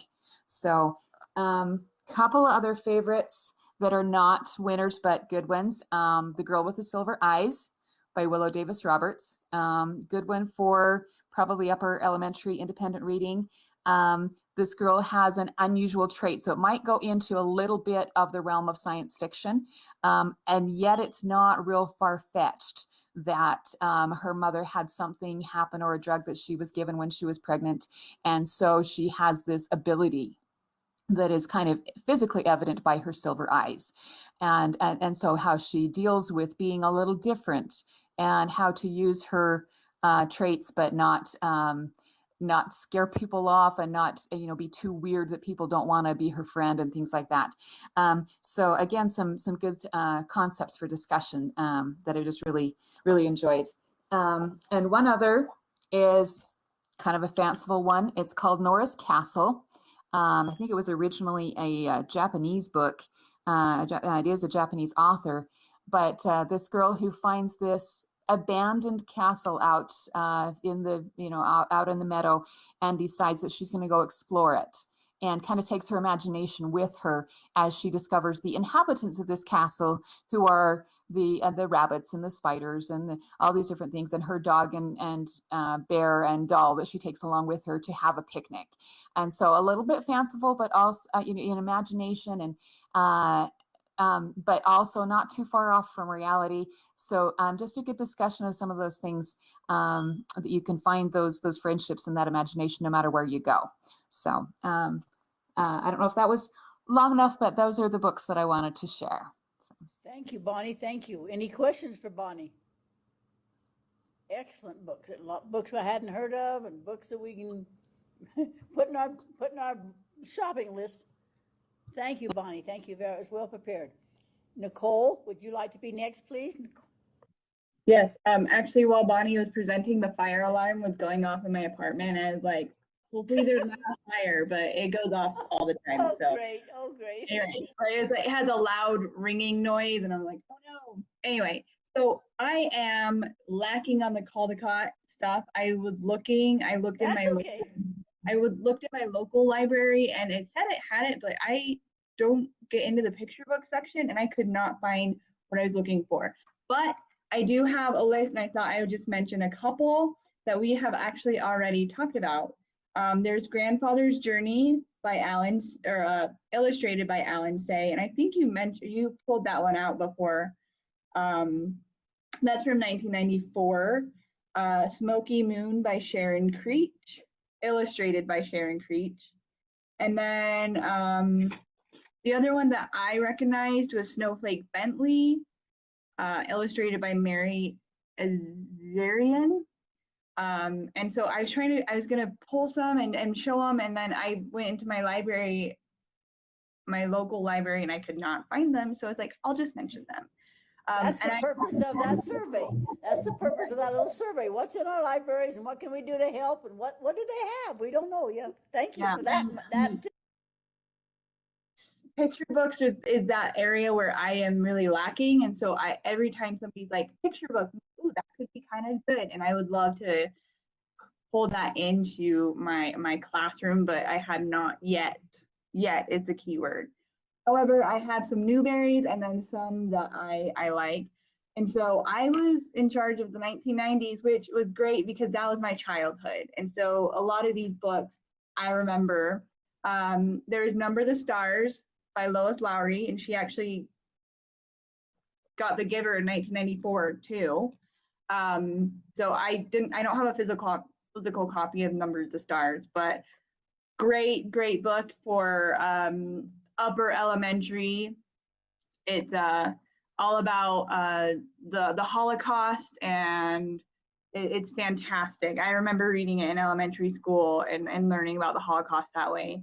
There was Maniac McGee by Gary Spinelli, Shiloh, which is about the dog, and I don't read dog books, so I haven't read that one, but The Giver, which is 1994 by Lois Lowry. And this one is kind of a dystopian kind of thing, before dystopian was really a thing. And this one's really popular. I always have students reading this. And it's part of a series. Like, I think it has one or two after that aren't as popular, but it's a good one. And you don't expect the ending, and you're like, oh, it's great. I'm sure most of you have probably read The Giver. If you haven't, you should. Then Walk Two Moons was 1995, and Jesse actually mentioned that last week, so I figured I wouldn't worry about it because he mentioned it and we hopefully wrote it down. Then there are some other ones I wasn't familiar with. Another one was Holes in 1999, and I actually remember reading this in elementary school. It was like a brand new book, and my teacher was so excited to have us read it, by Lewis Sacker. You know, obviously it became popular and they made a movie out of it, but it really is about Stanley Yelnats, who is this young kid who's in the wrong place at the wrong time, thinking that, you know, luck has changed for his family. And in the end, you find out that luck has changed for his family. This is great, again, for probably upper elementary. I know I've heard of teachers reading it maybe down to 3rd grade, but I would say 5th, 6th, maybe 4th, it would be good. But I have students who read this too, even in 8th and 9th grade, and it's a good one. So he won this one. 1998 was Out of the Dust, which we mentioned. I don't have a physical copy of that one either. And that was a novel in verse, which is kind of different for the time period, by Karen Hess, but it's really good about the Dust Bowl and that kind of experience. And then I found, just from my own personal library, I have a Newbery Honor one, Ella Enchanted by Gail Carson Levine. Another one I read as a kid, 1990s, I was a kid. Just is kind of a retelling of the Cinderella story.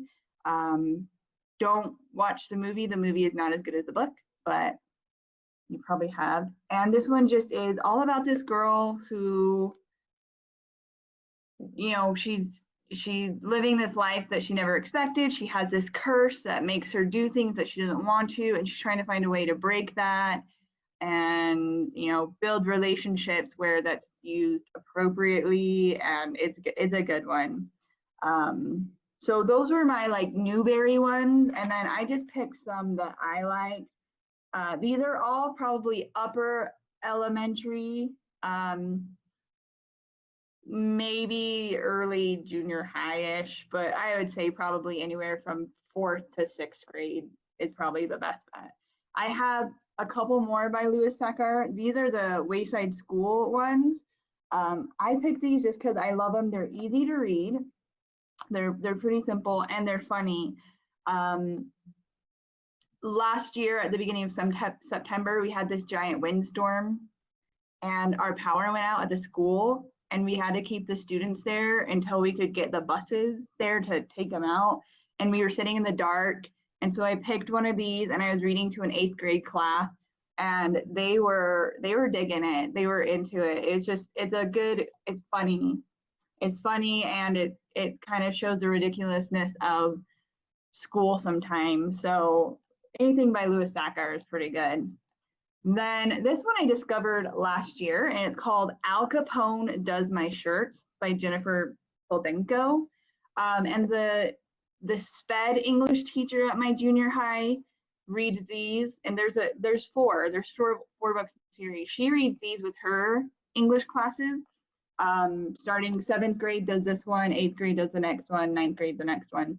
Anyway, it's a historical fiction about a kid and you know, his sister. His dad is a guard on Alcatraz, and he lives on the island of Alcatraz during the time of Al Capone. And he's got to figure out, it's a good coming of age story where he's got to figure out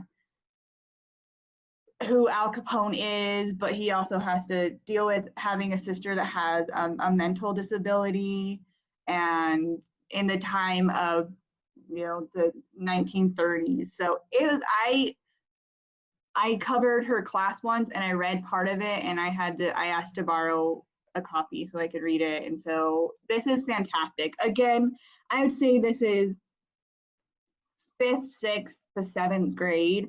And there are 4 books in the series, and it's really good. One I forgot that I just realized is called Flipped by someone who I can't think of right now, but they made a movie out of it. And it's a really interesting story because it's about a boy and a girl who live across the street and they're neighbors. And immediately when the boy moves into the neighborhood, the girl has a crush on him. And half the story is told from the boy's point of view, and then the other half is the same story told from the girl's point of view. And they talk about, you know, how they have these same situations together and how different it is for each one, depending on their family situation. I wish I had remembered to grab it because that one's fantastic too. And then I have one last one, and this is kind of a multicultural sort of thing, I guess. Anyway, I had a student who was really excited about it. It's called, my Spanish isn't very good, but Voces Sin Fronteras, and it's Our Stories, Our Truth, and it is a true comic from Latin American Youth Center. It's bilingual. So it has, like, there's a cartoon or a drawing in English, and then right here it's in Spanish. And so I had one of my Spanish ELL students who showed me this, and she was so excited because she said, look, one side has English and one side has Spanish. And she's, her English is pretty good, but you know, she still really is fluent in Spanish. And so she was very excited. And so I thought I'd just show you that because even the text, like it's in English and then it's in Spanish. So that those students can kind of get both worlds. Anyway, that is my selection. Mostly upper elementary, maybe into junior high. But yeah. Thank you. Very, very, very interesting. Any comments or questions for Nicole? Thank you for that. Maria, would you like to do the 2000s? Yes, I would. I'm just going to see if I can turn on my camera. Okay, so I was doing 2000 as in just the year 2000. So there was less books for me to choose from.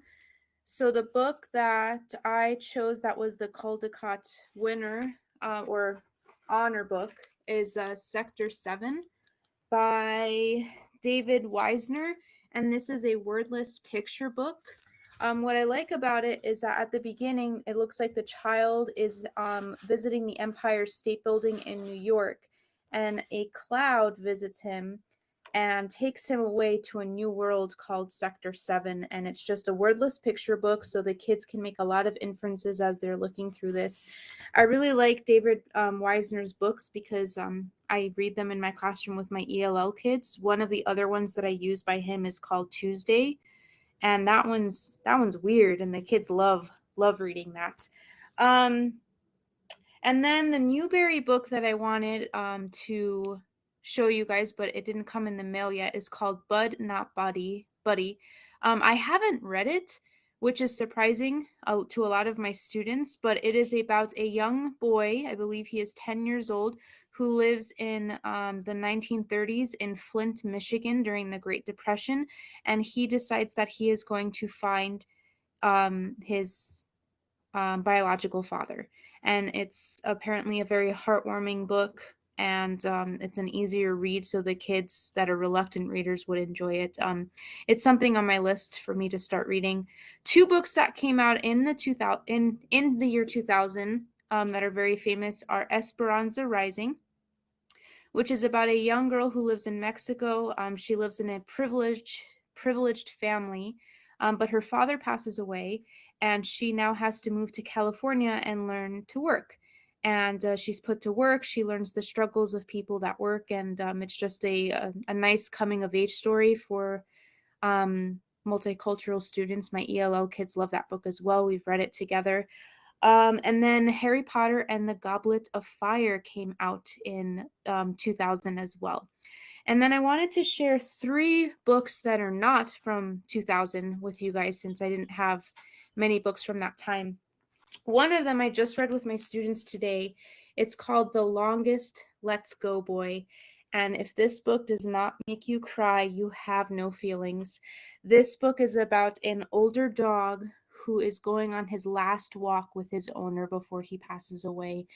And it's just such a sweet book that it just melted the kids' hearts. It's an easier children's book, so you can read this with elementary kids. Just be careful with any kids who have recently lost someone. That's always something that I have to worry about when I read this to my junior high kids.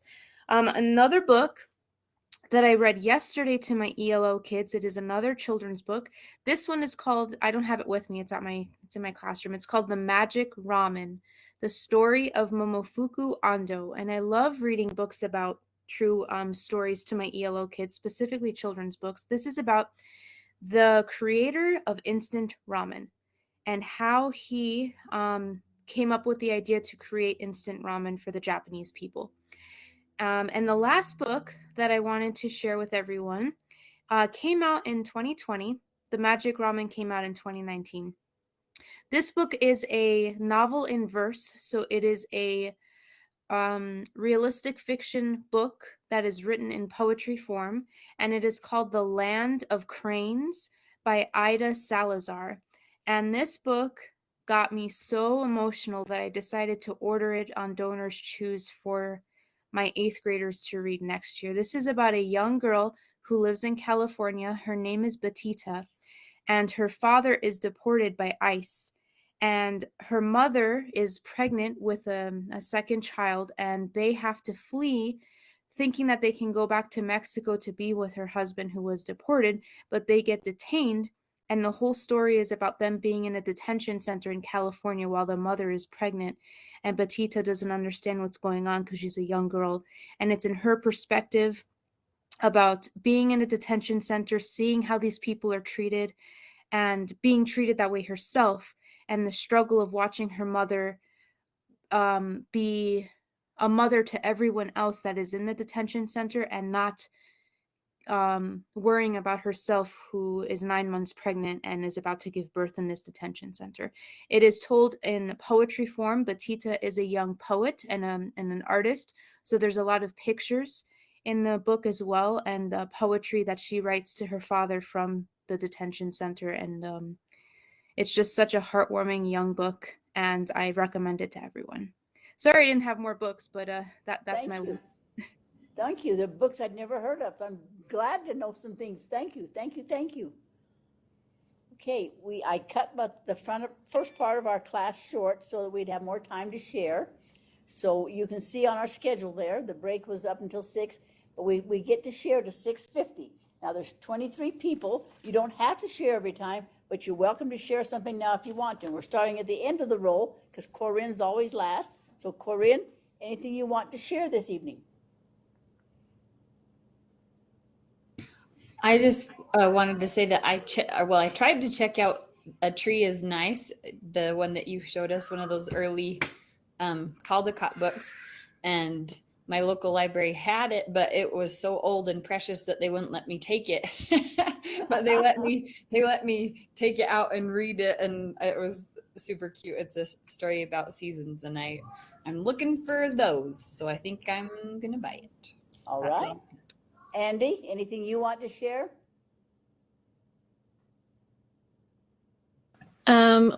I don't have the book with me, but I wanted to share a fun book that I just discovered. So when I was a kid, I loved reading Choose Your Own Adventures books. And I really tried to sell my students on them. And I convinced some kids to read them and they end up loving them. But they just are they need an update on the covers. So anyway, I just looked on Amazon and found a new age choose your own adventure called Case Closed. It's Mystery in the Mansion. So anyway, this little boy, his mom has a detective agency and she is sick, and so he has to solve this case for her with his friend, or her agency will go under. And so anyway, it's quite fun. I started reading it with my class and they're just loving taking a vote to choose what the characters are going to do next. So anyway, I thought I'd share that. Thank you. Lori, anything you'd like to share tonight? Yeah. So I was asking our librarian. We can't see you, Lori. Can you put it Oh, shoot. I'm sorry. Yep. Forgot. There we go. Can you see me now? Yes, okay. Yes, So I was just asking our librarian, I think because I'm just not feeling good, I was asking her what's a cute, really fun book that the kids really enjoy. And so I think I was wanting one of those kind of books because I'm not feeling so great. So anyway, she suggested Dragons Love Tacos. And it's just a cute, silly, fun book, cute illustrations. It's probably for kindergarten through 2nd grade. And it's just humorous. The pictures are cute. And it's talking about how if you want to lure dragons to your house, have a taco party, and they love tacos, but don't give them the salsa, because then what will happen is, let me see if I can find the page. Anyway, they start breathing fire, of course, and of course then they burn the house down. But then they'll help you rebuild your house because they want to have another taco party. So it's just a cute, fun one that our librarian said that the kids just love. So it's just a fun one to have in your library, your classroom. Thank you. Suzanne, anything you'd like to share? I brought this little book, Somebody Loves You, Mr. Hatch. I read this last year almost every week with one of my little behavior kids, and I teach special ed. And it's just about kind of this lonely old man who doesn't talk to anybody. He goes to work and he eats by himself. Jeez, you're gonna hear my dogs. They're so loud. And then he gets this mystery package, and it's a big heart with a note that says somebody loves you, and it totally changes his life. And all of a sudden he is happy and talking to people. He's talking to the newspaper guy, he's talking to his neighbors, and he's talking to people at work, where before he didn't talk to anybody at work. And sorry, my family's walking in. And then he comes to find out that it was a mistake. So the mailman goes back to him to say, hey, that package wasn't for you. And the note wasn't for you. And he goes back to his lonely life, and he's very sad. There's a picture of him sad right there. And then the postman has a good idea to throw a party for him, saying everybody loves you, Mr. Hatch, because he kind of changed a bunch of people's lives, and he was helping the guy at the grocery store and helping the guy at the newspaper stand. So it's just a feel-good book. I'm glad it had a good ending. I was afraid it didn't have a good ending there. Yeah, no, it does. But even when I've read it a million times, I still get teary-eyed in the middle. Yep. But it's cute. Charlotte, is there anything you'd like to share tonight?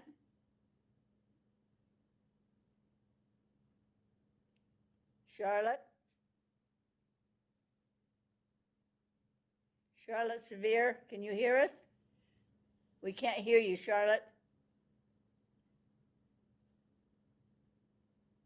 If you have something, Charlotte, speak up.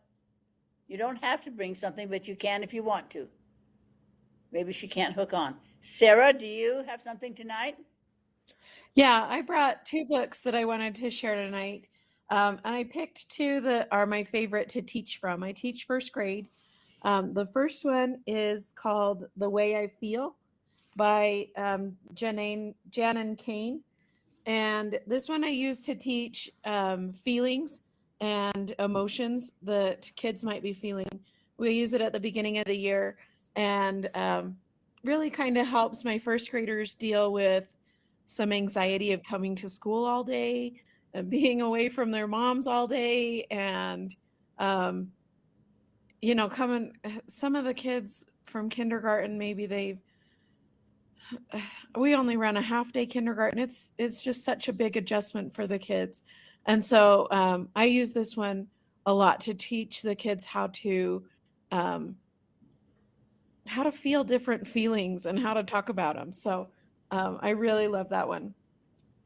And then the second one I use at the end of the year, this one is by Abby Hanlon, and it's called Ralph Tells a Story. And it is so funny. And it starts off with all of Ralph's stories, and they are blank papers. So he really just cannot write a story. And so as the story goes on, he has a little friend that sits next to him, and she is a great writer, and he goes, I wish I could write stories like you, but nothing ever happens to me. And then he finds out that his friend has practically wrote an entire book about all the things that happened to him. And so she starts telling him, you know, remember that one time that this happened and this happened? And he still just feels like he can't write a story. So finally, he's laying under his desk one day during writing time, and his teacher says, what's your story about? And he was kind of sleeping and dreaming about the time that he was at the park. So he says, well, I was at the park. And his teacher's like, oh, great. I can't wait to hear what your story is. So when it's time to share, she brings him up to share, and his paper's still blank. So he starts telling the story. I was at the park, and the kids start asking questions. Well, what happened at the park? And he says, well, I found an inchworm at the park. And he like puts this whole story out there about his inchworm named Nick. And it's a huge hit, and it just really turns into, he can write stories because now he knows how to think of them.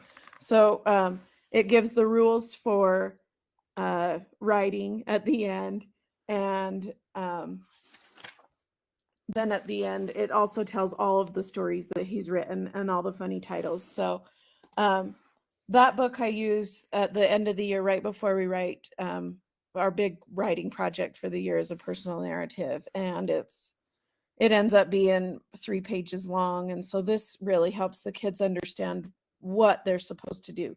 And Abby Hanlon does all of her own pictures. She writes another fantastic book called Dory Phantasmagory that I read. That's a chapter book, and she's amazing. So that's what I brought to share.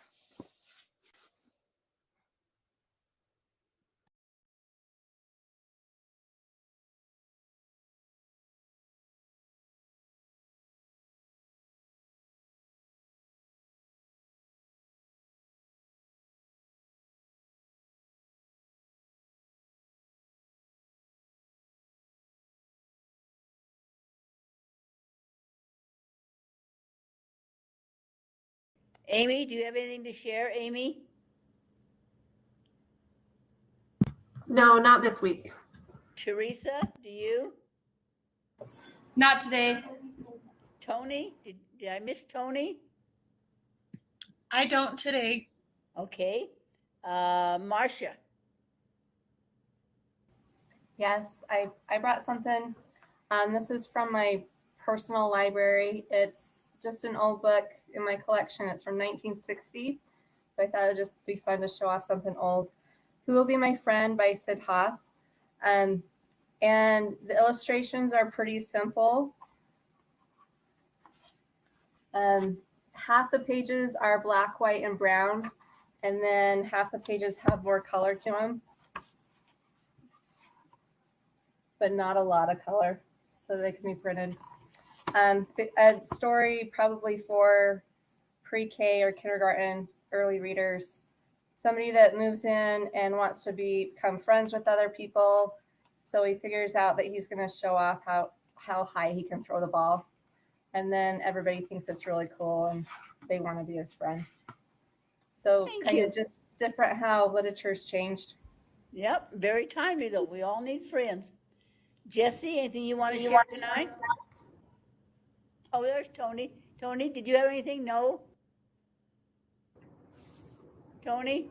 No, I don't tonight. Okay, I can just see your picture up there. Jesse, do you have anything you want to share tonight? No, not tonight. Cheyenne? Cheyenne? Oh, she's at parent conferences, excuse me. Ashley Hatton, anything you want to share tonight? Not tonight. Okay. Brindy? So I have one, but it's a Newberry and I'm not sure what year it is. So hopefully I'm not taking someone's book that they're going to present.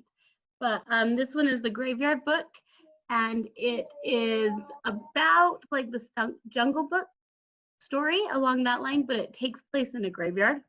I just started reading it, and it's pretty interesting. Like the kid lives in the graveyard, and he was raised by ghost, educated by ghost. And so he's like living, but he's like dead too. I don't know. It's interesting. And so it has even some books in it and stuff. You can see actually some of my struggling 8th graders wanting to read it. So that one. And then this is just a children's book. Like you can see how old it is. Well, how worn it is. All my children have read this. This is like their favorite book for me to read at night.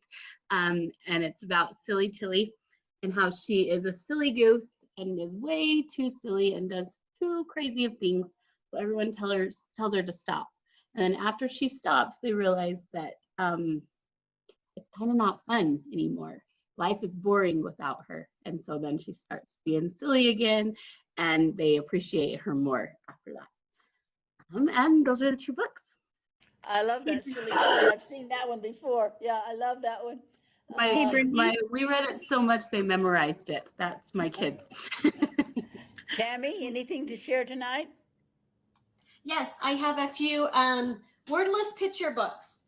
So the first one I have to share is called Chalk. I don't know if you can see that or not. Okay, and it starts out where some kids are walking through the park and they find a bag of chalk. And it's just hanging from the dinosaur's mouth. And on the back you can see it. And they start drawing things with the chalk. Well, unbeknownst to them, everything they draw comes to life. So when they draw butterflies, the butterflies come to life. Well, someone gets the idea that it would be, then they draw sunshine. And then one of the kids is like, hey, I want to draw a dinosaur. And of course, the dinosaur comes to life. And no words, just pictures. Here's them running away from the dinosaur. And I'm not going to tell you how it ends because that would like give it away. But I like to share with the wordless picture books during lockdown drills when we all sit in a corner and we have to be quiet. I like just pull out my book and turn the page and have them like, oh, you can see the kids' faces like, oh, what's going to happen next? So it keeps them quiet during lockdown drills, but their mind is off what's going on. So very ingenious, very ingenious. the other one I do, well, I have two more, and they kind of do the same thing. I have the book Zoom, another wordless picture book, and the word windblown. When you said you were windblown, I was like, oh no, she's going to talk about the book. But you didn't, so I was good. But they're both wordless picture books, and I use both for, I teach third grade. And at the start of the year, we do a synergizing team building activity. And I actually just took the front cover of the book and copied it into the shapes like that. And I put them in groups of 4 or 5. And I'm like, what can you make with those shapes? And of course, when you go through the book, it has cool pictures of things you can do with the shapes. So I only read half of the book where there's just a few shapes. And then I put them in groups and let them make their shapes and their fish and their turtles and whatever. And then I read them the rest of the book after they make their shapes. So those are the 2 books that I use at the first of the year. And the Zoom one, I actually have copied the pictures, and I make my class line up in the order they think it goes. And I don't know if you're familiar with the Zoom book. It starts out with one picture like that, and then it zooms in and like, what is that? Oh, it's the crest of the chicken. And then it zooms in again, and you're like, oh, the chicken's in a window. And then it zooms in again, and you can see little children. Anyways, I copy the pictures, and I make the kids get in order. So it's a movement, synergizing activity, works really good for 3rd graders. I bet it would work in junior high too. It's kind of I think it would too. Yeah. Anyways, those are the ones I have to share. Very creative, very creative. Bonnie already has. Lauren, are you there yet from the parent conference? Lauren? No, she's still at parent conference. Laura? I do not have any. Laura doesn't. I will do 2 next time. She'll do 2 next time. Lindsay, anyone tonight? Anything tonight, Lindsay? Yeah, can you hear me? Yes. Perfect. I'm going to try and flip my camera. We'll see if this works. 1 second.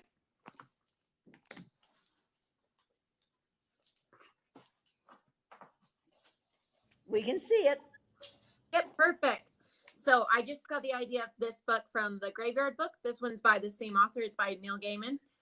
If you've read any of his books, he's awesome. But this one's called Fortunately the Milk. It's been a while since I've read it, so I'll probably leave out a few things. But basically, what happens in it, it's a story of this dad who goes out to get some milk for his kids because they needed milk for their cereal. However, it takes him quite a while to get back.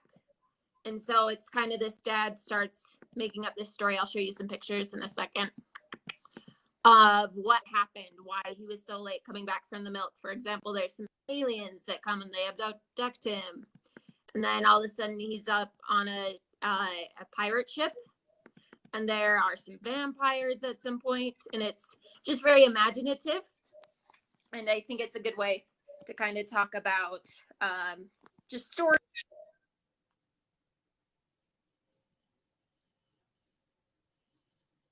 We lost your sound, Lindsay. Lindsay, there, now you're back. Yeah, now we can.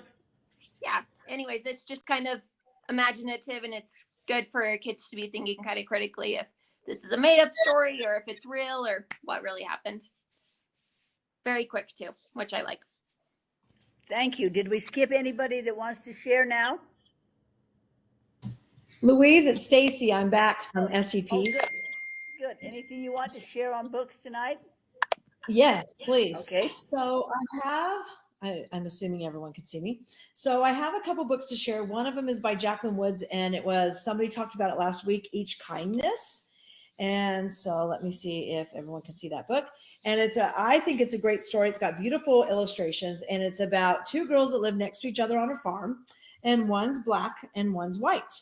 And how you could tell they want to be friends, but their moms don't let them go sit on the fence. And they tell them all the time, no, you just stay over here. We don't get there. But slowly they see each other. Slowly they go to the fence. They talk about not staring. And they eventually slightly, let's see if you can see, kind of become friends. And then it just talks about how the moms don't care anymore, that they talk to each other as long as they don't go over on the other side of the fence. And then they talk about at the very end how how one day that fence might be gone, but oh well. In the meantime, they're still kind of hanging out and they're friends, but it's got beautiful illustrations. It's a great story called The Other Side by Jacqueline Woodson. Another one I brought was one of my favorites, and I love to read it right before we do the Acadians or the Dibbles, depending where you live. It's called The Oldest Student, and it's a true story about how Mary Walker learned to read. And I believe, since I had SCPs and I didn't go through it really quick, she was quite old when she began to read. It talked about how she had slavery, her life went on, she had her kids, and she always would see all the big bulletin boards around, and she would never be able to read any of the words. And she would carry the Bible with her all the time, but she couldn't read the Bible because she was too busy working and raising her kids, etc. And so here's a picture of the inside where she would look outside of her window and she would see all the bulletin boards and she couldn't read them. And then one day she decided she was going to teach herself to read or get taught to read. So I think she went to the community center and learned how to read.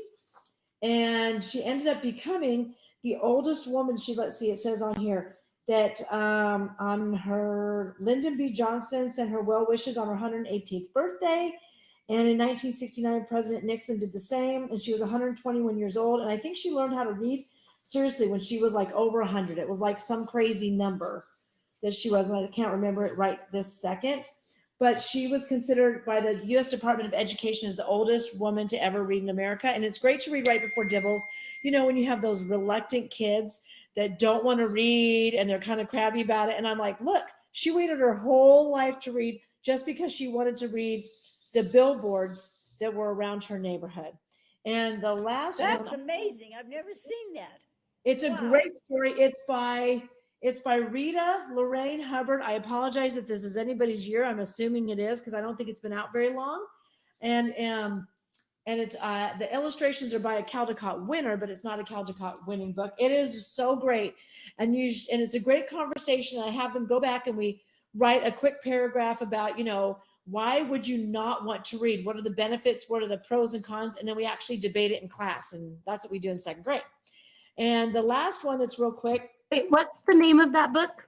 Sure. It's called The Oldest Student. Can you guys see it? The Oldest. Yes, we can see it. It's a great book. But like I said, right when I start to talk about it, I'll say, some of you I know don't really want to read that much, or you find it really frustrating. I get it. Let me tell you about someone who did too. And first the kids are, enthralled with the slavery and how she goes through her life, but she's just always wanted to read it and she would not give up. And I'm like, you guys are 7 and 8.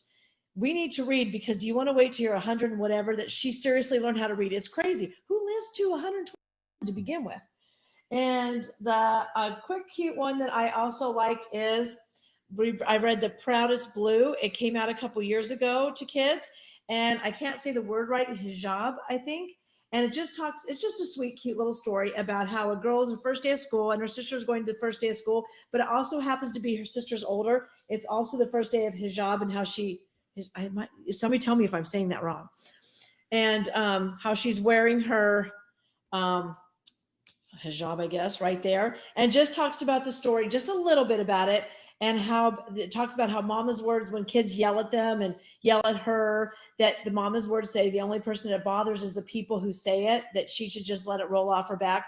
But I like to bring it up because I'm in a school which they're pretty affluent, and the kids like to travel a lot. And it's always interesting to have kids go, I've seen people with that. I wondered what it was. And so we're able to talk about it. And I'm apologizing now. I have just one more quick one.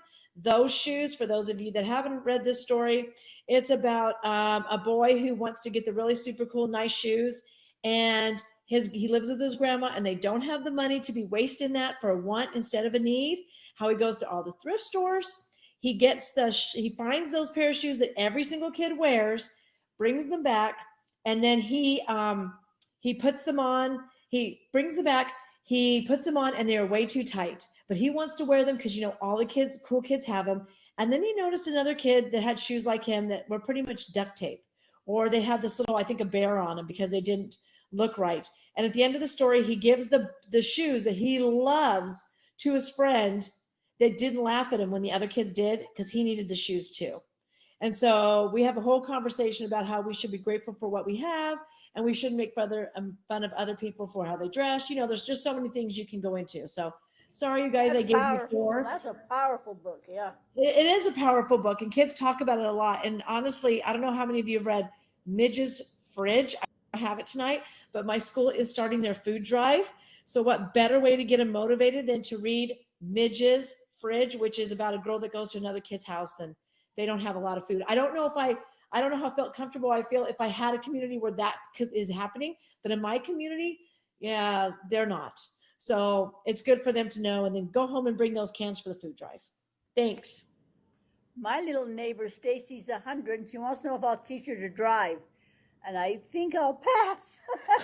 That would be amazing, though. Yeah, she turned 100 on Halloween, and she baked me zucchini bread because I don't eat enough vegetables. So she Okay, made me zucchini bread. If you teach her to drive, do me a favor, have somebody videotape that for us, because that would be amazing. Brave. I don't Yes. know. Did I miss anybody now that wants to share tonight? Hey, Louise. Yes. This is Maria. I just want to add 2 books. Okay, go ahead. I don't know the person's name who just presented, but with The Proudest Blue, Stacy? Yeah. With The Proudest Blue, I teach 2 other children's books with that one. One of them is called We Are Water Protectors, that came out in 2020. And it's about an indigenous people who fight against the Dakota Access Pipeline. And that's a winner too, yeah. Yeah, and then the other one just came out recently in 2021. It's called Eyes That Kiss in the Corners, and it's about a little girl who is learning to appreciate her eyes being different than other people's eyes because she is a young Asian girl. And that one's very poetic. I use it to teach figurative language in my classroom. Can I say, I actually have it right here, and I was going to talk about it. No, I haven't read it enough to know it that well, but thank you. It's awesome. I love it. Thank you, everyone. Thank you, everyone. Okay, let's go to the modulars a minute before we take our break. And let me show you some handouts that are here just for your use when you want to. There's a handout here called 100 Picture Books that everyone should know. So that's just an idea for you. It goes sideways. You have to read it sideways, but you can turn it. There's 100 picture books that everyone should know. And there's some more about picture books on our agenda. And then here's another one. The next handout is how to use picture books to get your class talking about emotions. Just an article I found that you may like to read. The next one is called Books Too Good to Miss. It was by Nancy Livingston, who was a professor at BYU, and she put together a list if you need to know, some good books there. That's one of the handouts for you. The next handout are just some cartoons about how you read. They're kind of funny, so you can read those later. This is the poem I like because it is about you as a teacher. It's called Molders of the Future. So when you have time this week, read that because it is all about teaching and what a noble profession it is. There's also one called Keep a Poem in Your Pocket. You should always have a poem you could read to somebody when you are feeling lonely or when you need a poem. Just keep a poem in your pocket. There's also one here that will help you know all about poetry, because chapter 8 in our books is all about poetry. And there are called formula poems. And you can do I wish poems. You begin each line with I wish. It doesn't have to rhyme or anything, it's just I wish. You can do color poems, 5 senses, if I were, definition, tells you how to do all these different poems. Those are formula poems. Then it tells you how to do free form poems. If you don't do a lot with poetry, this is a really good handout to give you some ideas. Concrete, found poems, they collect words and phrases they get from other places and put them into a poem.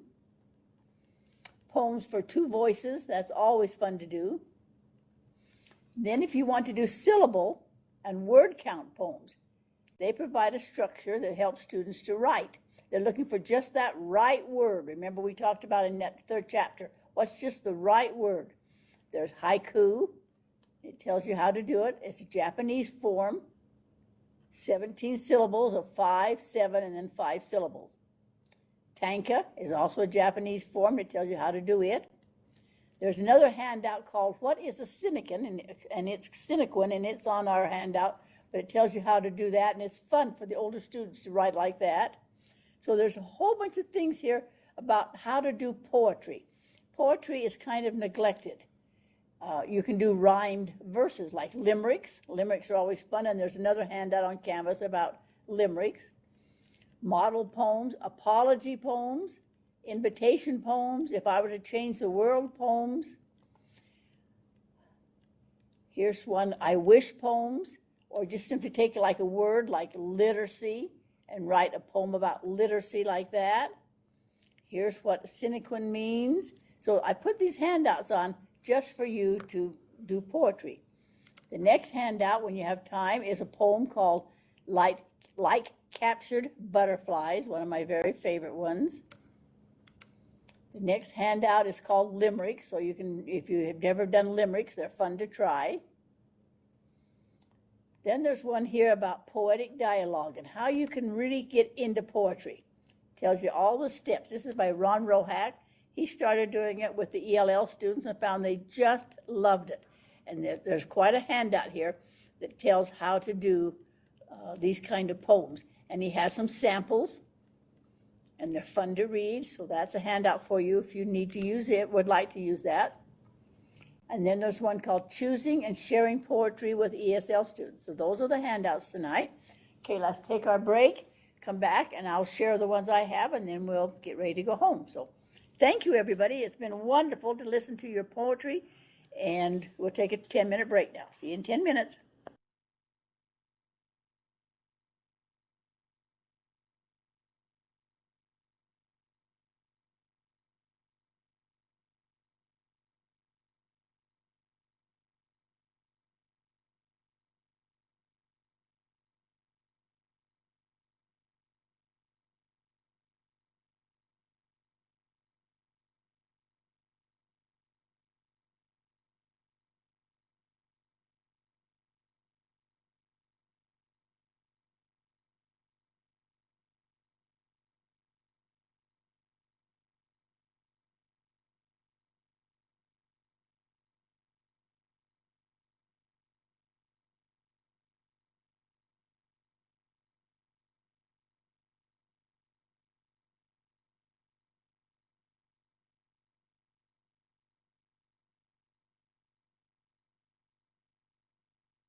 You have about 3 more minutes, and then we'll come back together.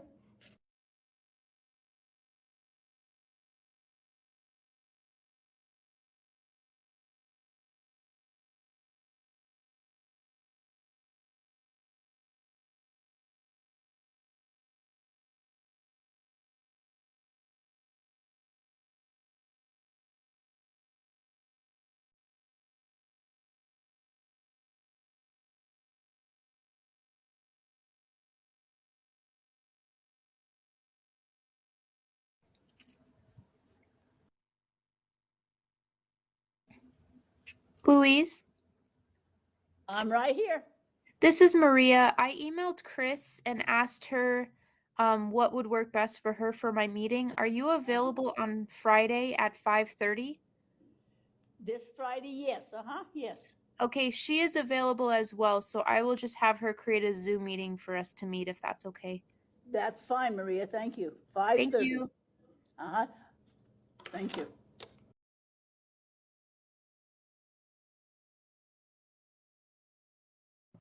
Hey, Louise. Yes. Yes, Can you remember? Hi, it's Nicole. Can you remember who was talking about the Choose Your Own Adventure books? That was me. That was Andy. Hey, Andy, I was like, I can't remember. It's near the beginning. If you look up interactive fiction, like on Amazon or whatever, you'll find all sorts of those kind of same choose your own adventure books. I only know this because at the book tasting my librarian did, she had one, and it's called like an interactive novel or interactive fiction or whatever. You might find some more updated stuff for your students if they're into that kind of choose your own adventure kind of thing. I had a lot of students who were like, oh, this book looks so cool. And so maybe that'll help you get more updated. Because I remember those old choose your own adventure paperbacks, and they're really dated looking, and students don't like to read old looking books. Right. Anyway, So interactive fiction. There you go. Thank you. Okay, I just want to show you some books from poetry. I have like 300 or 400 of them, but they're so good. Poetry for young people. You can get like Shakespeare, Robert Louis Stevenson, Edward Lear, Emily Dickinson, Carl Sandburg. There are so many poetry books out there. And I also love this one, which is called Poetry Speaks to Children, because it comes with people reading in the tone. I love their voices and so forth. So it has a disc with it, and you can listen to other people read to them. Some people just have a knack of making you just fascinated when they read poetry. So those are just some of the books I wanted to show you. Okay, now let me just show you some of the Newberries. Let me put them over here so I can get to them. Okay, in 1980, it was called The Gathering of Days, and I've got it up too high. Let me move it back down. Let me move this book over here, and this book over here, and this book down. And then it shines that light. I wish it didn't shine that light. I don't like the way it shines that light right there. Maybe right there, maybe. A Gathering of Days. This is a New England girl, and it's her journal. She wrote in it from 1830 to 1832. She keeps a diary of 2 years in her life. I told you the town of Tabiona keeps those diaries of everybody that's been through school there. And it's just keeping a diary. But then she gets a new stepmother and a brother, and she also has the death of a friend. So it's just her story for 2 days, 2 years, A Gathering of Days. It comes in 2 different ways. It looks like this or like this. I mean, slide over there. You can have different covers, but it's still the same book. And then we'd already talked about in 1981, it was Jacob I Have Loved. And that's a tomboy growing up in the 40s who's jealous of his pretty and twin sister. That's this one right here, Jacob I Have Loved. And then in 1983, we have Dicey's Song. I really, really like this one. It's by Cynthia Voigt. In this sequel to Homecoming, she always wrote the book called Homecoming, Dicey tries to adjust to living with her grandmother after her mom dies. So it's the story of this little girl and some of the things that she has been through. And a lot of students really, really relate to that because things happen in their lives. In 1984, Beverly Cleary wrote Dear Mr. Henshaw. A troubled boy begins to write letters to his favorite author, Mr. Henshaw. Mr. Henshaw encourages this little boy named Lee, L-E-I-G-H, Lee, to start a diary and to show his concerns about what's happening in school and his parents' divorce. It's another one of those of keeping a diary, keeping it for a reason. They say most students don't write because they don't see the reason. But if they write about themselves and their lives and things that are relevant to them, that's at least a way to get them started. And then in 1985, Robert McKinley wrote The Hero and the Crown by Arian, A-E-R-I-N is a boy's name, Arian, tries to win, it's a girl, Arian, to me that's a boy's name, tries to win the people's trust. She sets out to win the hero's crown, but has to battle a dragon. So it's a fantasy one. And then we already talked about The Whipping Boy, and we already talked about Sarah Plain and Tall. So those are some of the ones I wanted to show you from the 80s. Let me show you some from the 90s. Let me take it over there without dropping them. Slide it over here. Okay, we already talked about Lois Lowry and Number the Stars. Let me move that one out of the way so it doesn't show.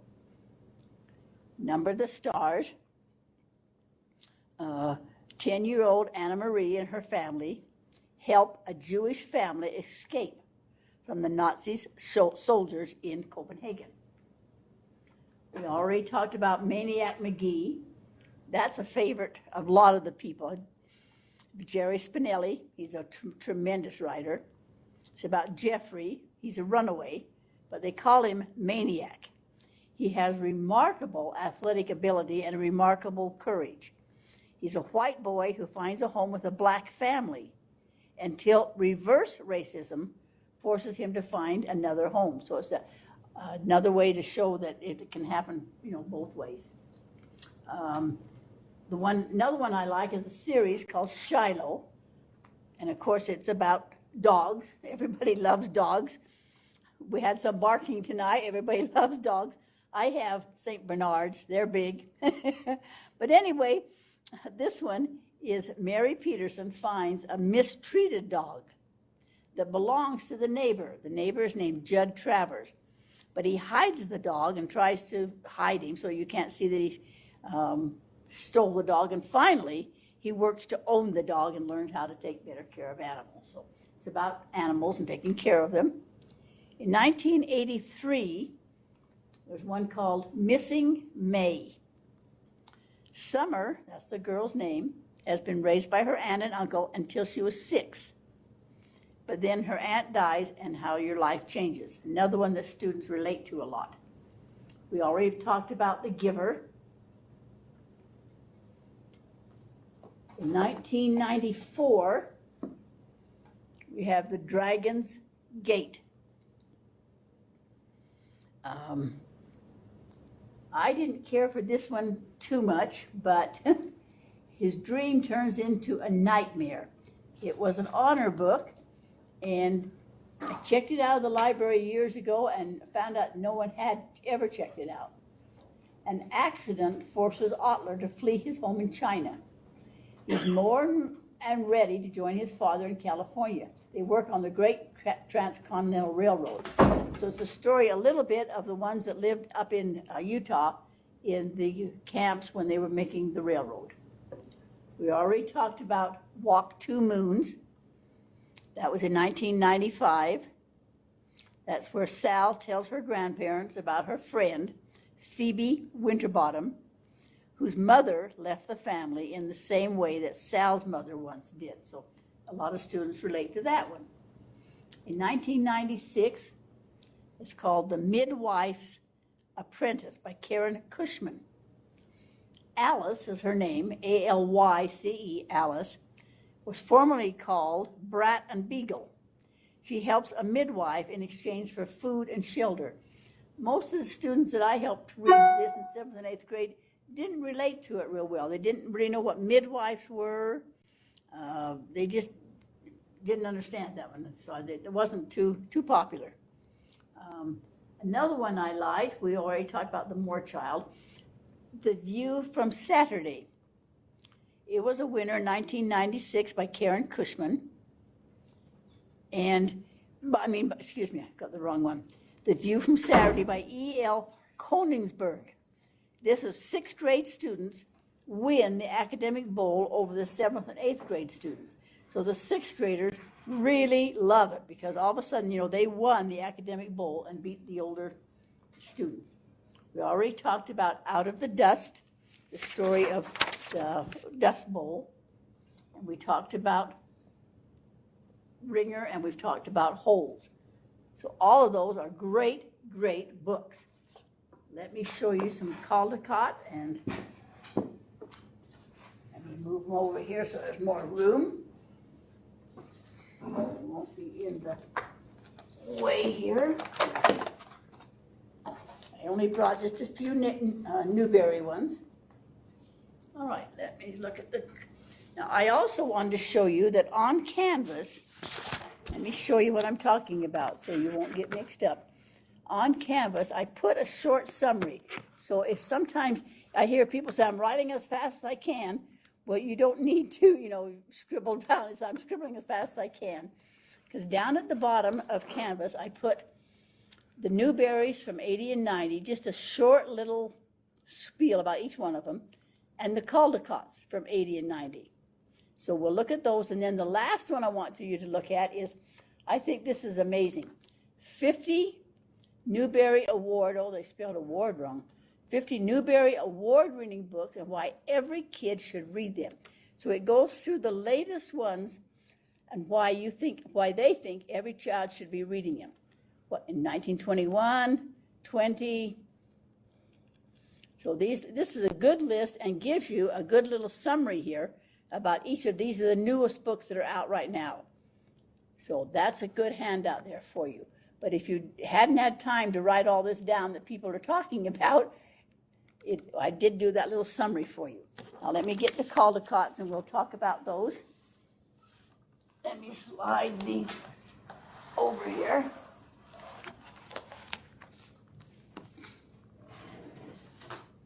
Okay, one of the things I told you that is nice to have is one of these books like this that gives you some ideas using the Caldecotts across the curriculum. It gives you ideas there's for Owl Moon and Grandfather's Journey and Arrow to the Sun and Song and Dance Man.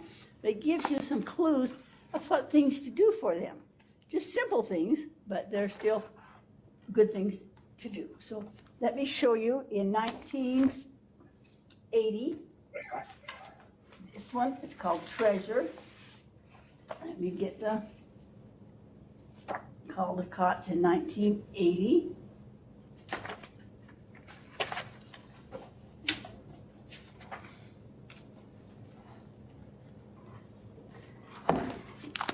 The book I'm looking at is right here. What I'm looking for is called The Newbery and the Caldecott, Books in the Classroom. Gives you some great ideas. But just a minute until I find where we start with the 80s.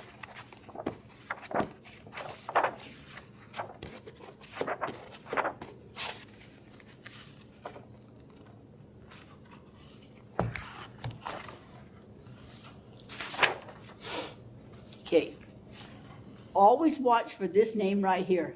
I don't know how you say it for sure, but it's Shulevits. Shulevits. It's a Caldecott honor book, and it has beautiful pictures. It starts out with nothing. You think, oh, there once was a man, and his name was Isaac. And then it follows this story, and he lives in poverty, and he goes to bed hungry. And what happens to him, has a dream, and it just follows his story, and it has a beautiful, beautiful artwork for it, The Treasure. I also like the one called Fables in 1981. Watch for that name, Arnold Lobel, because he is a great artist. And there are 20 fables in this book in contemporary settings, and each of them have some kind of a witty moral to the story. And they use a variety of animals, and they teach lessons like Aesop's the Aesop's fables. These are fables by Arnold Lobel. Which fable is your favorite? Why did they think the author chose that certain animal? What other books do you know that have the same moral about it? Do they remind you of people you know? So there's 20 fables in that one. That is fun to do. In 1992, Jumanji, a brother and sister play a board game that they find in the park, and each move results in a live-action jungle scene in their house. So questions like, would you like to play this game? Why or why not? There's the little girl, and she's got her mouth open. You can tell she's quite surprised. What would you do to save yourself from a lion or a python? What would happen if they played the game without reading the instructions? It gives you some ideas of what to do, but that's called Jumanji. Then in 1983, well, first of all, let me show you this one. This was just an honor one, but it's called William Blake's Inn. And it's a poetry book, and poetry never wins, or very seldom wins, for the Caldecott. But this one did, and it's called Poems for Innocent and Experienced Travelers. And has beautiful pictures, because it won for the pictures, not the poetry. But it was called William Blake's Inn, and the children love it because of the pictures. I like this one. It was in 1981, The Gray Lady and the Strawberry Snatcher. Now, how can you be a strawberry snatcher? By Molly Bang. Let me just show you a few of the pictures. Look at the artwork in these pictures. The colors, you have to follow the pictures are in the story. There are no words. Very unusual artwork. Very unusual artwork in The Gray Lady and the Strawberry Snatcher. In 1983, there was A Shadow by Marcia Brown. That's another name you want to watch for, because she both translated it and illustrated it. It's from the French, and it has a lot of African traditions. It tells about dancing and being mute and being blind. How would you describe a shadow? How would it be different if it was in your area? What causes shadows? Why are shadows tall? Why are shadows short? Make a shadow clock. Place an object in a paper and develop it and make shadows. It's just fun things to do because you want to do what they want to do. The poetry is here, and then the story goes on about shadows, where you can find shadows. They're everywhere, of course.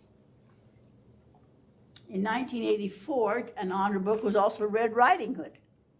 Of course, we know the story of Red Riding Hood. It just amazes me it took them that long to realize that.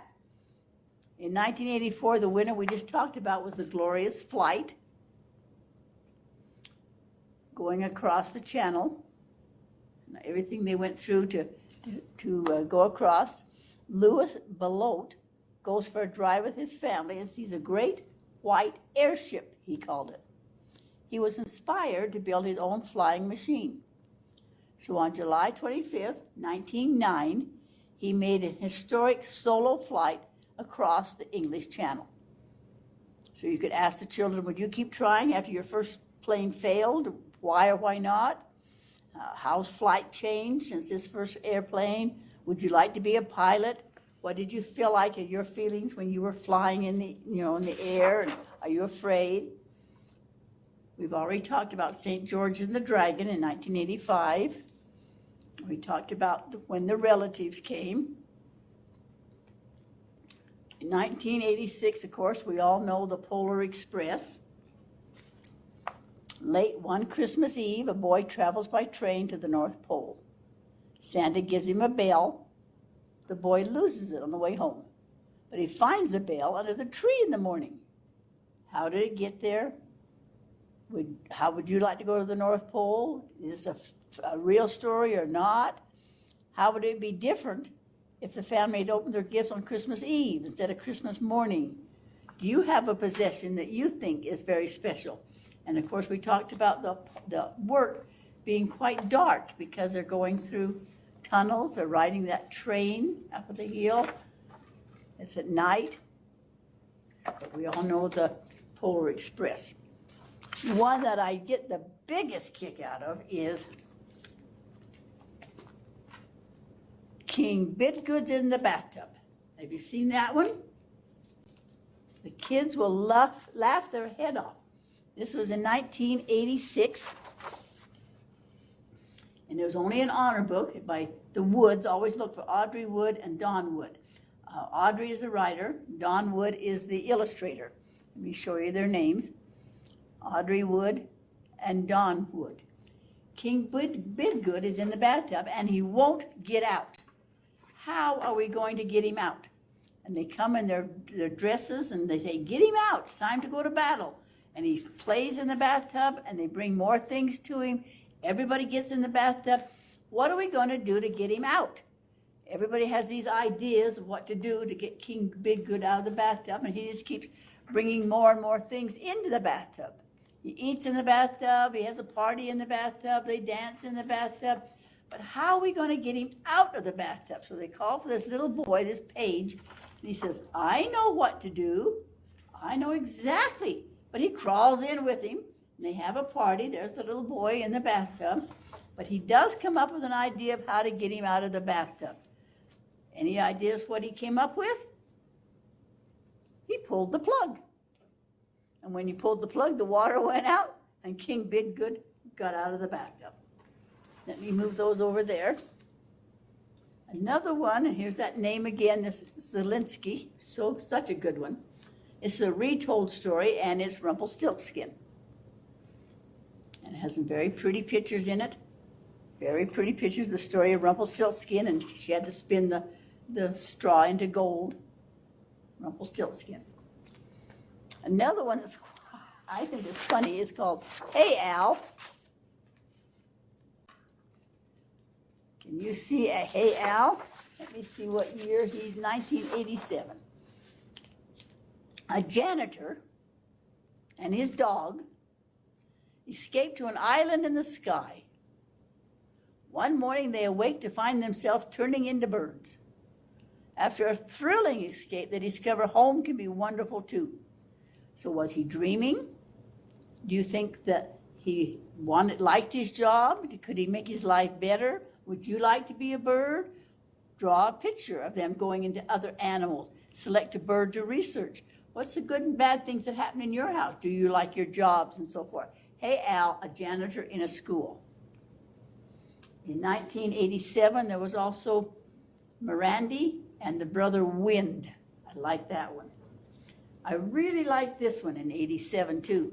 This was an honor book called The Village of Round and Square Houses. We all don't live in the same kind of house. And it gives great stories and pictures, very realistic, of living in round or square houses and the advantage, and it studies the African culture of round and square houses. In 1988, I thought this was unusual that they chose this as a honor book for the pictures. It's Lincoln, a photo biography. So it's wonderful it's in black and white, but it's a wonderful story. I thought it should be chosen for the story instead of the pictures, but it's a photographs, and it's the story of Abraham Lincoln. We already talked about Owl Moon. In 89, it's a Song and Dance Man. Our children don't remember vaudeville. This is the one that's so much fun to tape pennies to their shoes and then dance in vaudeville.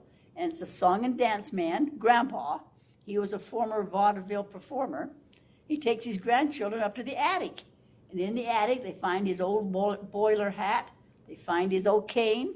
And Grandpa, comes to life and tells them what to do and how to do it. And a side of Grandpa they've never seen before. His Grandpa was always just in his chair. But he tells them the story of what he used to do when he was a young man. And the children love dancing to it. In 89, as an honor book, was The Boy of the 3-Year Nap. You can tell what country it's from. So those are some of those. One more group, and I'll show you the 90s. And Brindy, you can't buy them all. You can buy some, but not all. Let me slide these over here. The table needs to be just a little bit bigger. There we go.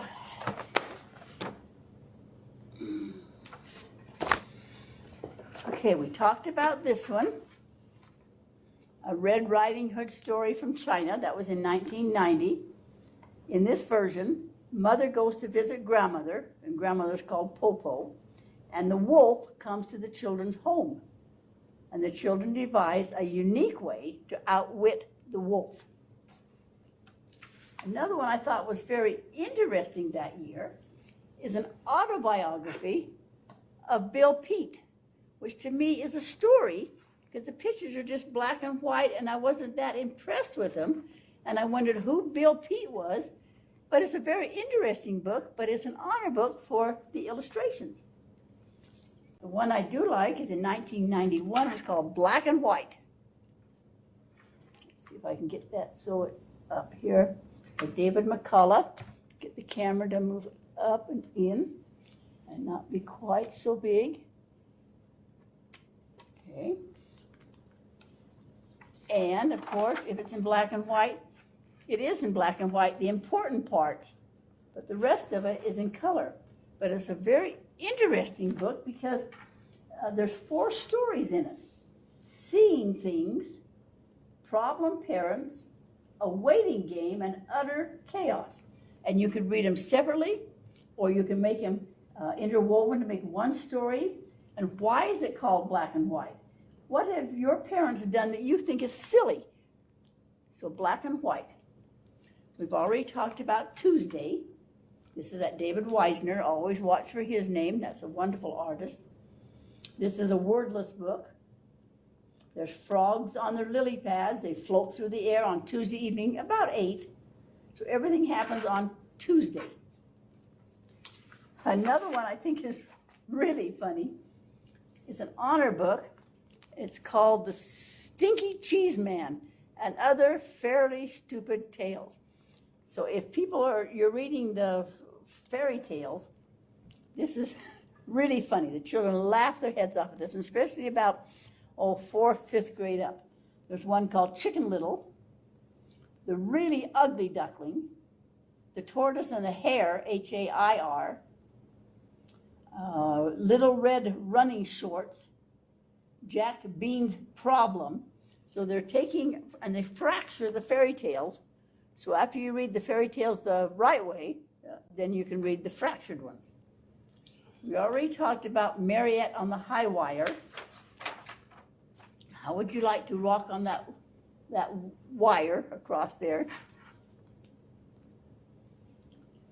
This is the one I told you was so controversial. The 7 Blind Mice. There's something in their yard. You don't know what it is.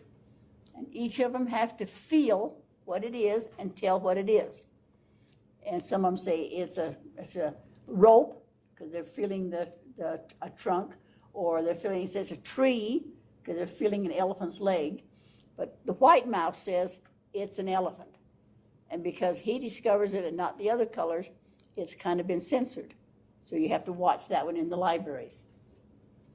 We've also talked about grandfather's journey. So many people are into genealogy and where our ancestors came from and so forth. This is a tremendous story. He comes from his country to America, and does he stay or does he go back home? And what did he find in America that he did like, and why did he go back to his house? This is one that's very interesting because it's called the graphic alphabet. And I saw this one used in Park City. The teacher gave them the assignment. There was a photography class or an art class to use photography or art to go around the town and find something in the town of every letter in the alphabet. What can you find in the shape of A? What can you find in all the different shapes? So it's a graphic alphabet. And they found ropes, like to be the letter K, or they found things all over the town that were every letter of the alphabet. And so it brought the older students in using photography and ideas, but yet it was a fun book to do. 1995 was The Smoky Night. Daniel watches the looters and the distant fires in a riot. He and his mother are evacuated because their building begins to burn. And what happens on a smoky night? And he's trying to save his cat, of course. Here's another one, because that other one was so popular, that graphic artist, that another one as a winner in 1996 was the Alphabet City. And they had to go around through their town and find things to show every letter of the alphabet. What can you see in the windmill? What can you see in the light posts? What can you see in the farmer's fields? Or what can you see on the signposts? They had to find the alphabet, and that was by Stephen Johnson. That's all I know. I don't know much about him except that he did the Alphabet City.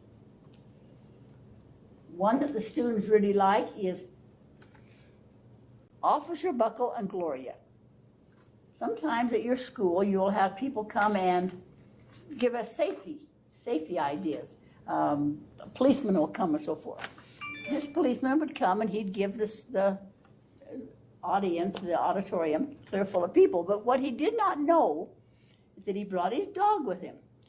And his speech was kind of boring. The kids would listen about wash your hands and do these things and look both ways across the street. And he'd try to make it rhyming. But what was so funny is that his dog was named Buckle. And he did not know it, but behind him, there's his little dog. Her name is Gloria. When he would start his speech, the dog would start to do fun things. So the children were fascinated. And he thought they were all listening to him. He said, I had the best thing this morning. Everybody listened to me on my safety lecture. What they didn't know was the dog was behind him. They wrote letters to him. They thanked him for coming. And he finally figured out that it was the dog getting the attention, but Officer Buckle and Gloria.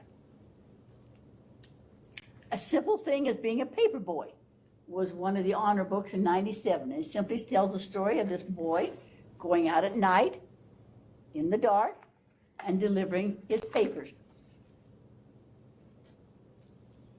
This one I think is very different. It's called Golem. Stories and pictures by David Weisner. There's that name again. I don't know. I don't even, does anybody use Golem? I don't care for it. Give my opinion here. But it is cut up paper. It's very interesting the way they illustrated it. But I didn't really even understand it or appreciate it. So I've got to work on this one a little bit more to figure out what I don't like about Golem. I think this was unusual too. There was no lady who swallowed a fly. We all know those stories by Simons Tibet. Here we go again. He has lots of them. There was no lady who swallowed a fly. I don't know why she swallowed a fly. Perhaps she'll die. A beautiful one with beautiful pictures by this name again, that Lazinski again.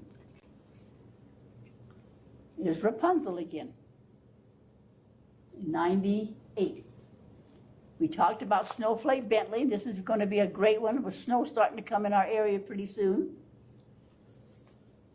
Mary Azarian, Azarian, does beautiful work. And this is a beautiful one about snowflakes. So appropriate for the winter. And then the next year, one called Snow. 2 more here. One is called No David, and that was the winner in '97. And this little boy is always getting into trouble. Always getting into trouble. You can see that something's going to happen there. And mother's always saying, no, David, stop that this instant. No, David.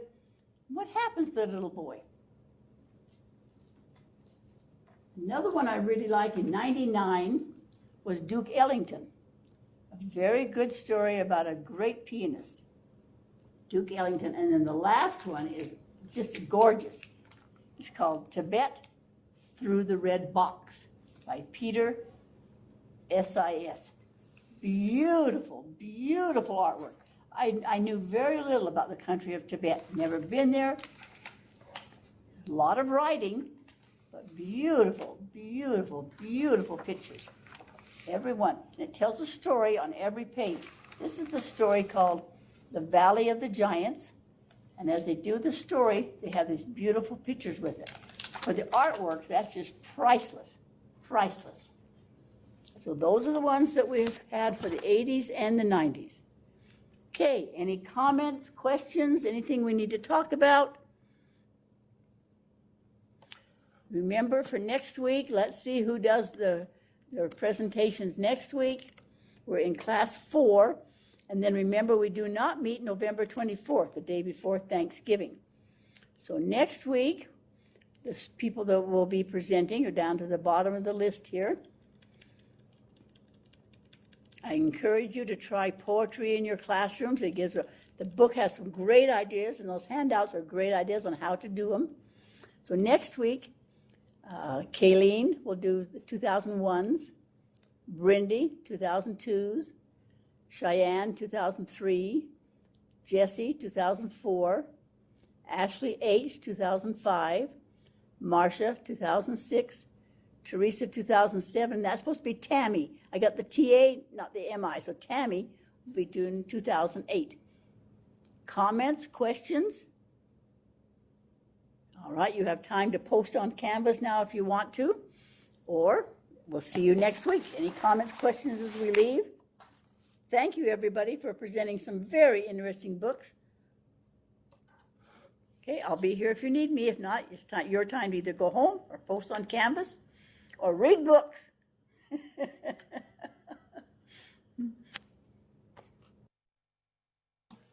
Thank you. You're welcome. See you next week. Have a good week. Thank you.